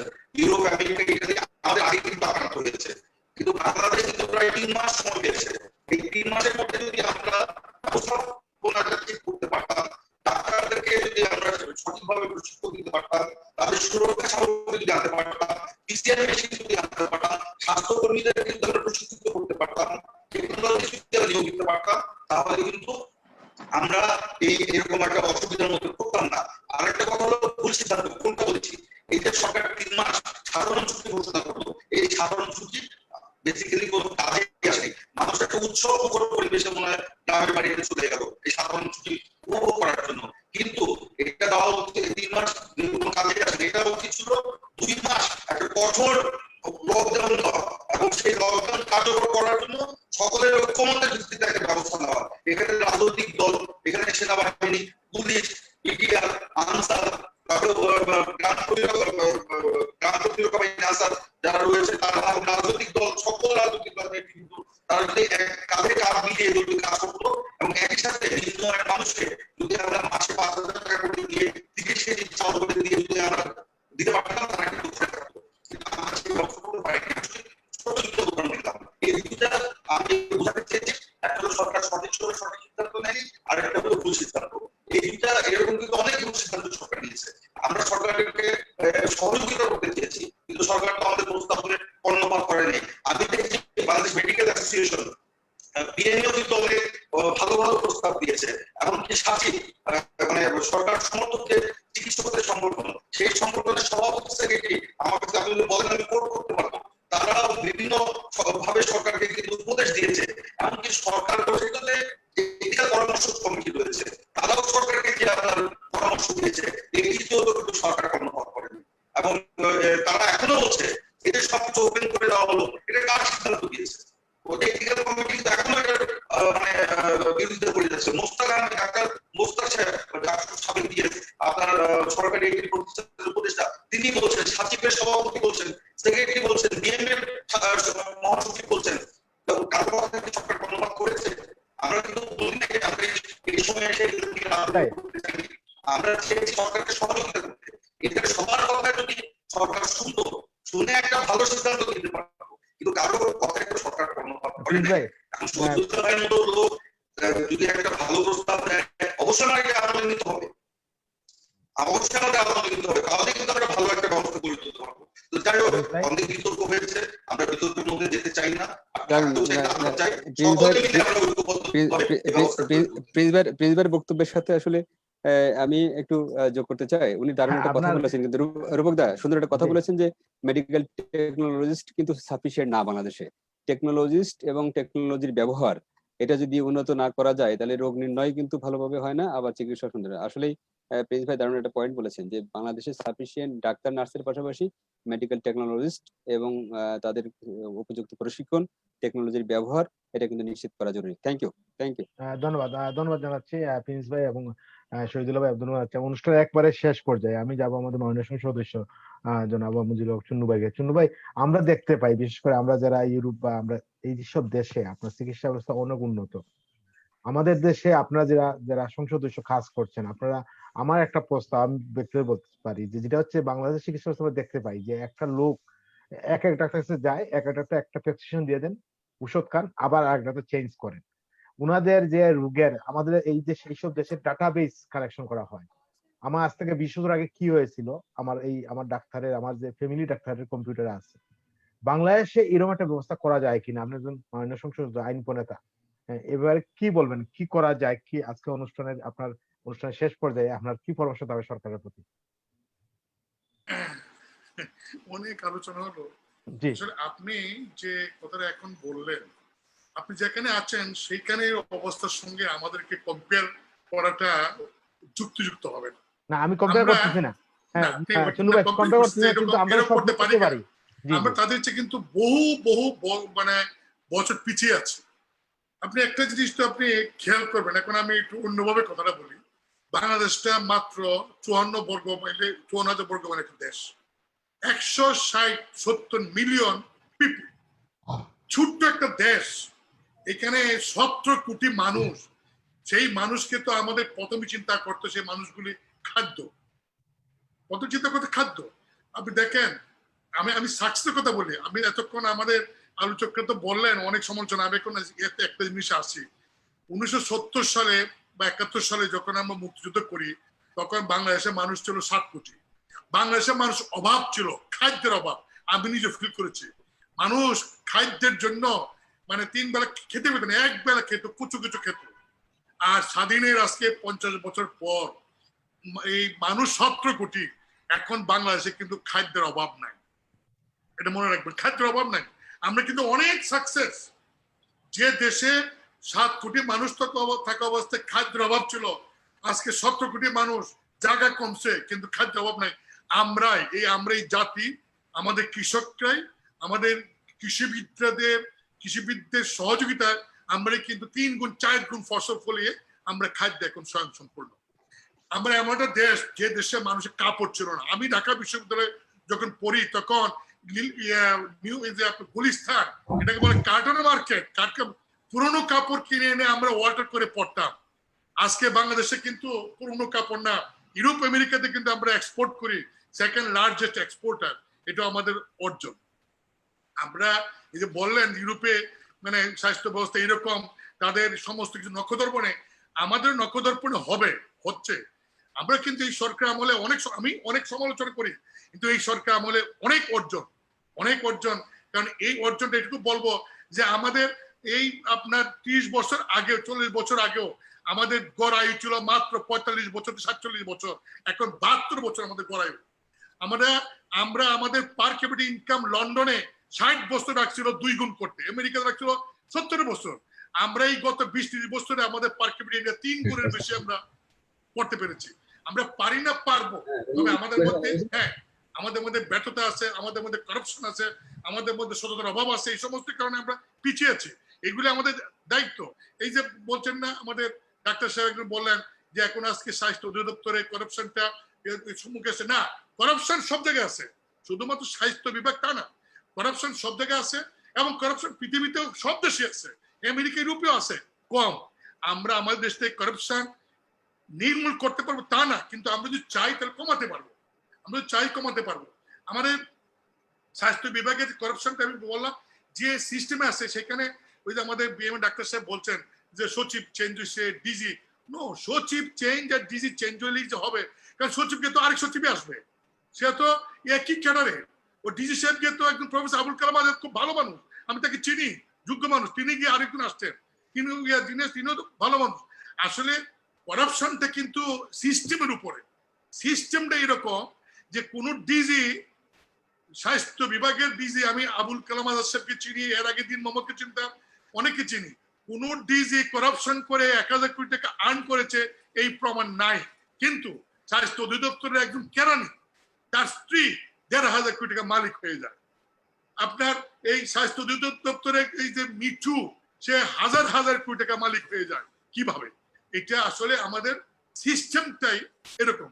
আপনি দেখেন, এই যে বলছেন মাননীয় মন্ত্রীর কথা, কি বলবো, এই আপনার সিএমইউ যে একজন ছিলেন ডাইরেক্টর, আর্মির একজন ব্রিগেডিয়ার, তিনি আসার জয়েন করার পরে তার কাছে স্বাস্থ্য মন্ত্রণালয়ের একজন অতিরিক্ত সচিব একটা স্লিপ পাঠিয়ে দিয়ে বললেন যে এই স্লিপটা এই ইকুইপমেন্ট গুলি কিনতে হবে। কেন? যে তখন ডাইরেক্টর বলেন এটা তো প্রয়োজন নেই, বলে প্রয়োজন বুঝি না, এটা মন্ত্রী মহোদয় এবং তার ছেলে ইন্টারেস্টেড। তখন সেই ব্রিগেডিয়ার সাহেব তাকে বদলি, উনি বলে এটা আমি পারবো না, তখন তাকে বদলি করা হলো।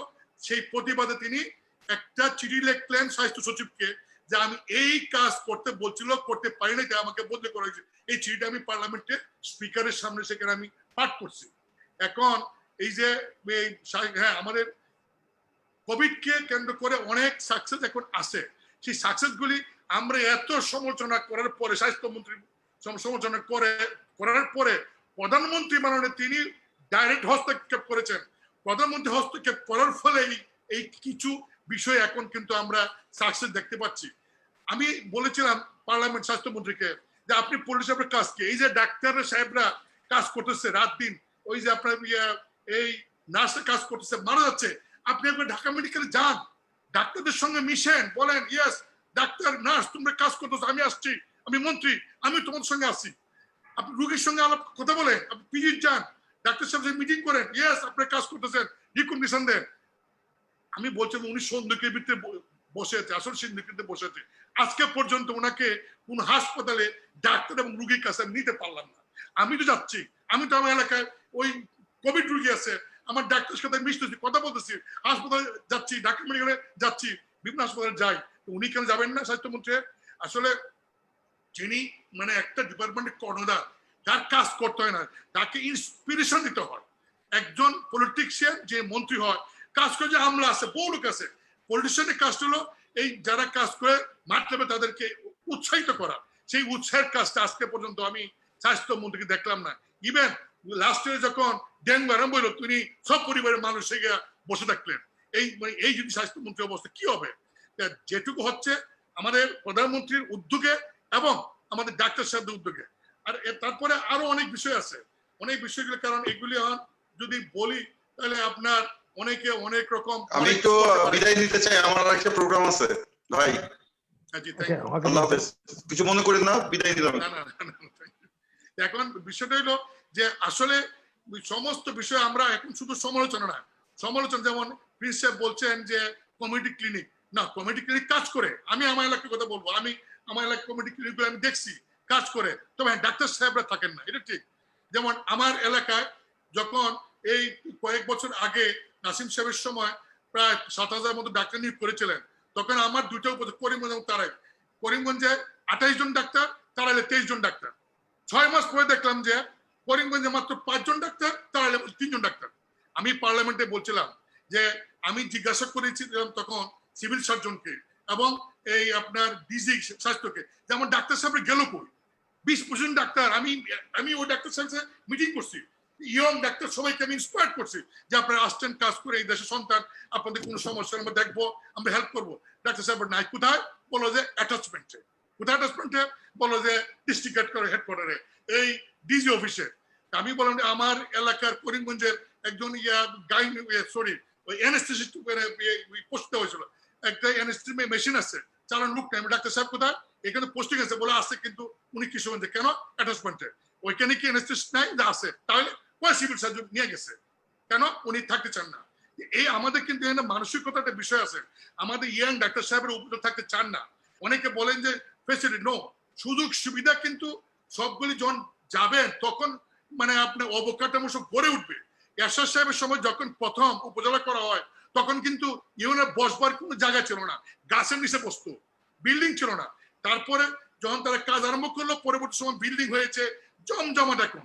কাজে ডাক্তার সাহেবরাও যেতে হবে, মাঠে যেতে হবে, পোস্টিং দিয়ে যেতে হবে। হ্যাঁ, আমাদের ডাক্তার সাহেবরা অনেকে আছেন যারা স্পেশালিস্ট, একটু নাম দেওয়া হয়েছে, প্রাইভেট প্র্যাকটিস করেন, এই সরকারি চাকরির পরেও ঢাকাতে অনেক রুগী আছে, তাকে রংপুর পাঠালে তিনি রংপুর যান না, তাকে যদি দিনাজপুর পাঠানো হয় দিনাজপুর যান না। না, আমাদের এই মানসিকতা বেরিয়ে আসতে হবে, কারণ আমাদের বুঝতে হবে যে আমি চাকরি করি সার্ভিসটা জনগণের জন্য, যেখানেই পাঠাবে সেখানে আমি যাব। এই বিষয়টি আমি বলি যে এই বিষয়গুলি বিএমএ বা সচিব যারা আছেন আপনারা এই বিষয়গুলি একটু খেয়াল করবেন, কারণ এগুলি কিন্তু আপনাদের বিরুদ্ধে সমালোচনা, মানুষের মধ্যে কিন্তু এগুলি পারসেপশন ভালো না। আর সবচেয়ে বড় হইলো যে এখন আমি আর মানে আমার বক্তব্য বাড়াতে চাই না, কারণ অনেক কথা বলে তো কথা শেষ হবে না।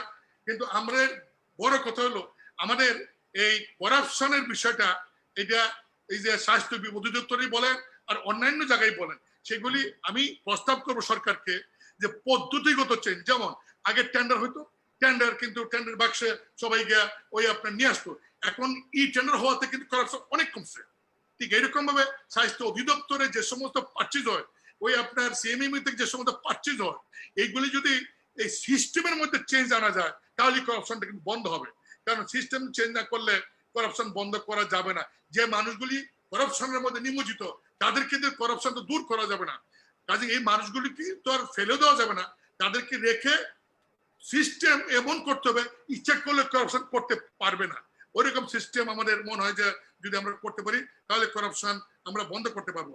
আর দেখেন আমরা এই ফার্মাসিউটিক্যালস কিন্তু আমাদের অনেক বড় এসএসএফ একটা ওষুধ তৈরি করছিলেন 1982 সালে, সেটার রেজাল্টে কিন্তু বাংলাদেশের ফার্মাসিউটিক্যালসটা কিন্তু ব্যাপক প্রসার লাভ করছে।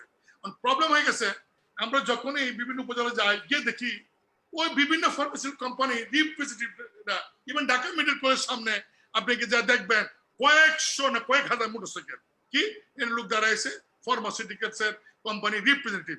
তারা করে কি উপজেলা লেভেলে ডাক্তারদেরকে সাহেবকে বাধ্য করে কোন ডাক্তার সাহেব সাথে আন্ডারস্ট্যান্ডিং যে তাদেরকে প্রেসক্রিপশন এই মেডিসিন দিলে তারা ইয়ে পাবে, আন্ডারস্ট্যান্ডিং না হলে তাদেরকে ফোর্স করে জোর করে। এইগুলি সরকার যদি না দেখে এইগুলিকে কিন্তু দেখতে হবে, কারণ করাপশনটা শুধু এক জায়গায় না, করাপশন কিন্তু সব জায়গায়। এখন সেখানে হ্যাঁ আমার এলাকায় আমি চেষ্টা করছি এগুলি বন্ধ করতে এবং অনেকটা সফল হয়েছি। আমরা যারা রাজনৈতিক নেতৃবৃন্দ, আমরা যারা পলিটিশিয়ান, বিশেষ করে এমপি মন্ত্রী, আমাদের যদি সদ ইচ্ছা থাকে আমরা চেষ্টা করি, বা যে বিএমএ যারা ডাক্তার সাহেবরা আছেন তারাও চেষ্টা করে, তাহলে কিন্তু আমাদের এটা কিন্তু এই কমানো সম্ভব। কারণ এখন একটা ট্রেন্ড হয়ে গেছে এমপি বাড়ি গাড়ি করে ফেলতে হবে, একজন এসিস্ট্যান্ট সেক্রেটারি বাড়ি গাড়ি করে ফেলতে হবে, একজন মেডিকেল ডাক্তার 2-4 বছর পরেই তারও বাড়ি গাড়ি করে ফেলতে হবে। এই যে মানসিকতা, এই মানসিকতা থেকে আমাদের বেরিয়ে আসতে হবে। আমাদের বেরিয়ে এসে সৎ জীবনযাপন করতে হবে।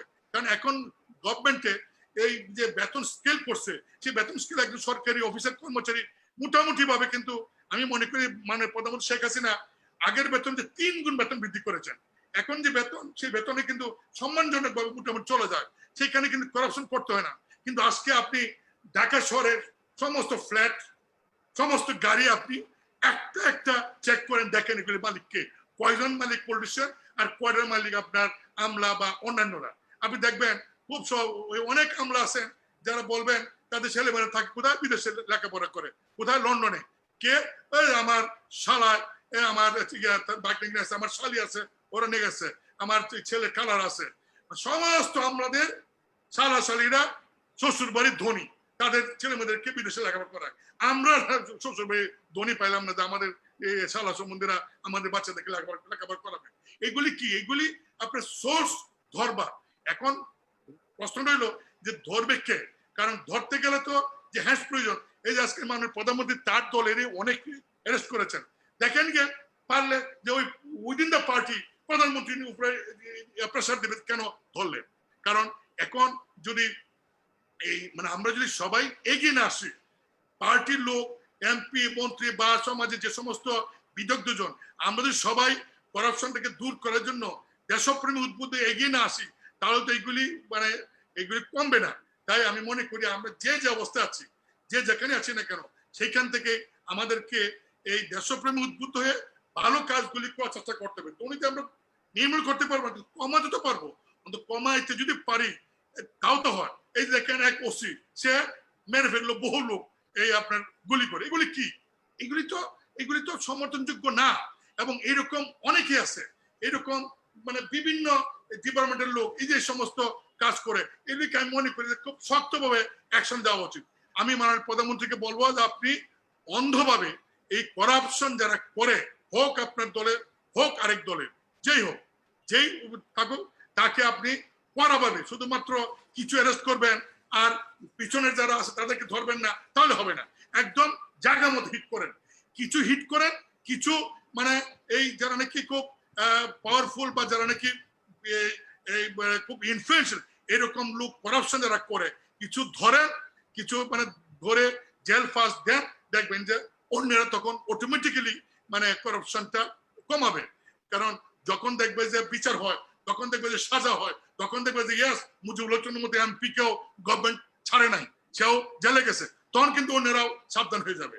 কাজেই আমার মনে হয় আমরা সার্বিকভাবে সবাই যদি একজন আরেকজন সমালোচনা করে, এক দল আরেকজন সমালোচনা করে, আমরা সবাই যদি এই অন্তত মানে একটা দেশপ্রেমী নিয়ে এগিয়ে আসি, তাহলে আমার মনে হয় আমাদের একটা ভালো পরিবেশ হবে। শুধু স্বাস্থ্য অধিদপ্তর না, সব জায়গায় শিক্ষায় কোথায় নাই শিক্ষা ডিপার্টমেন্টে যান, আপনি দেখেন কি অবস্থা। এই পিডব্লিউ যান, দেখেন যে বালিশ, একটা বালিশ কিনতে কি 8,000 টাকা লাগে, একটা বালিশ 6 তলা তুলতে 3,500 টাকা খরচ হয়। এইগুলি কি বলে? আবার সেই বালিশের যে কন্ট্রাক্টর সে আবার বেল পায়ে গেল এই কয়েকদিন আগে, সেই বালিশের কন্ট্রাক্টর আবার জেলে থাকা অবস্থায় শাহাদত, আবার সে 70-80 কোটি টাকার কাজ পায়ে গেল। এইগুলি তো মানে এগুলি দেখতে হবে, এগুলি যদি দেখার না হয়, এবং দেখার দায়িত্ব তো সবচেয়ে বেশি সরকারের, সরকারের উপরে তো সমস্ত দায়িত্ব আসে। আমরা বলতে এটা ধরে দিতে পারি, বিরোধী দল হিসেবে আমরা বলতে পারি যে সরকার ধরবে।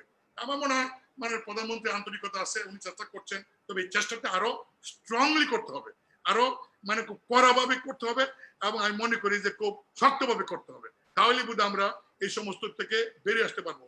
আর এই কোভিড আমাদেরকে অনেক কিছু শিক্ষা দিচ্ছে, কোভিড থেকে আমাদের শিক্ষা নিতে হবে। আর বাংলাদেশে এখন ওই যে আপনার মাস্ক পরানো, অমুক পরানো, এগুলি এখন কোড টোড করে, মোবাইল কোড করে, আমার মনে হয় আর এটাকে মানে আমি ডাক্তার সাহেবকে বলি যে এটা আর বোধহয় আনা যাবে না। কারণ আমি 3 দিন আগে গেছি, আমার সাথে ওসি মাস্ক, ইউনো মাস্ক, আমার মাস্ক, আর কেউ মাস্ক নেই, সবাই হাসে। স্যার আপনারা মরণকে এত ভয় পান? হ্যাঁ, মাস্ক, আল্লাহ তো আছে। আসলে প্রবলেম হচ্ছে আমরা তো আমাদের মধ্যে অনেক গোলামি আছে, আমাদের মানুষের মধ্যে অনেক সময় একটা ধর্মীয় গোলামি, যে এই সমস্ত আল্লাহ আছে, আল্লাহ দেখবেন। এটা তো আমরা চেষ্টা করছি, মানুষকে বলছি যে এই কারণে আপনারা মাস্ক ইউজ করেন, আমরা চেষ্টা করছি। চেষ্টা করলেও আসলে মানুষে কি করবে, দেন করে দেশের মানুষ তার রুটি রুজার প্রশ্ন, তার কাজের প্রশ্ন, সেখানে সার্বক আমি মাস্ক ইউজ করতে পারি, আমার এলাকার মানুষ তো মাস্ক ইউজ করবে কোন সময়? রিক্সা পোলার, তারপর দোকানের লোক, তারা তো করতে পারে না। তবু চেষ্টা করছে যে সাবধান থাকা তো ভালো। আমার মনে হয় যে আমরা এর মধ্যেই আমরা চলছি, এবং যতটুকু পারি আমরা নিজের সাবধান থাকবো, এবং আমাদের লোকজন সাবধান রাখার চেষ্টা করব, এবং আমরা সরকারকে ভালো কাজগুলিতে সহায়তা করব। সরকার কোন ভুল পদক্ষেপ নিলে আমরা সরকারের বিরুদ্ধে সমালোচনা করবো, এটাই তো আমাদের কাজ। আপনাদেরকে অনেক ধন্যবাদ। ধন্যবাদ চুন্নু ভাই। অনেক দর্শক দেখছেন, অনেক দর্শক লিখতেছেন যে চুন্নু ভাই আমাদের মনের কথাটা বললেন, অনেক দর্শকের বক্তব্য এটা। ধন্যবাদ জানাই চুন্নু ভাই। আমরা চাই যে বাংলাদেশে দুর্নীতিমুক্ত হোক, এবং বাংলাদেশে আমরা যে স্বপ্ন দেখি সোনার বাংলা, সেই সোনার বাংলাদেশ হবে একদিন। আমি সেই প্রত্যাশা রেখে এবং আগামীকালকে অনুষ্ঠান দেখার আমন্ত্রণ জানিয়ে আমি শেষ করছি আজকের অনুষ্ঠান। সবাই ভালো থাকবেন, সুস্থ থাকবেন। আপনাকে ধন্যবাদ, এবং যারা আজকে আলোচক তাদেরকে আমার পক্ষ থেকে আন্তরিক ধন্যবাদ।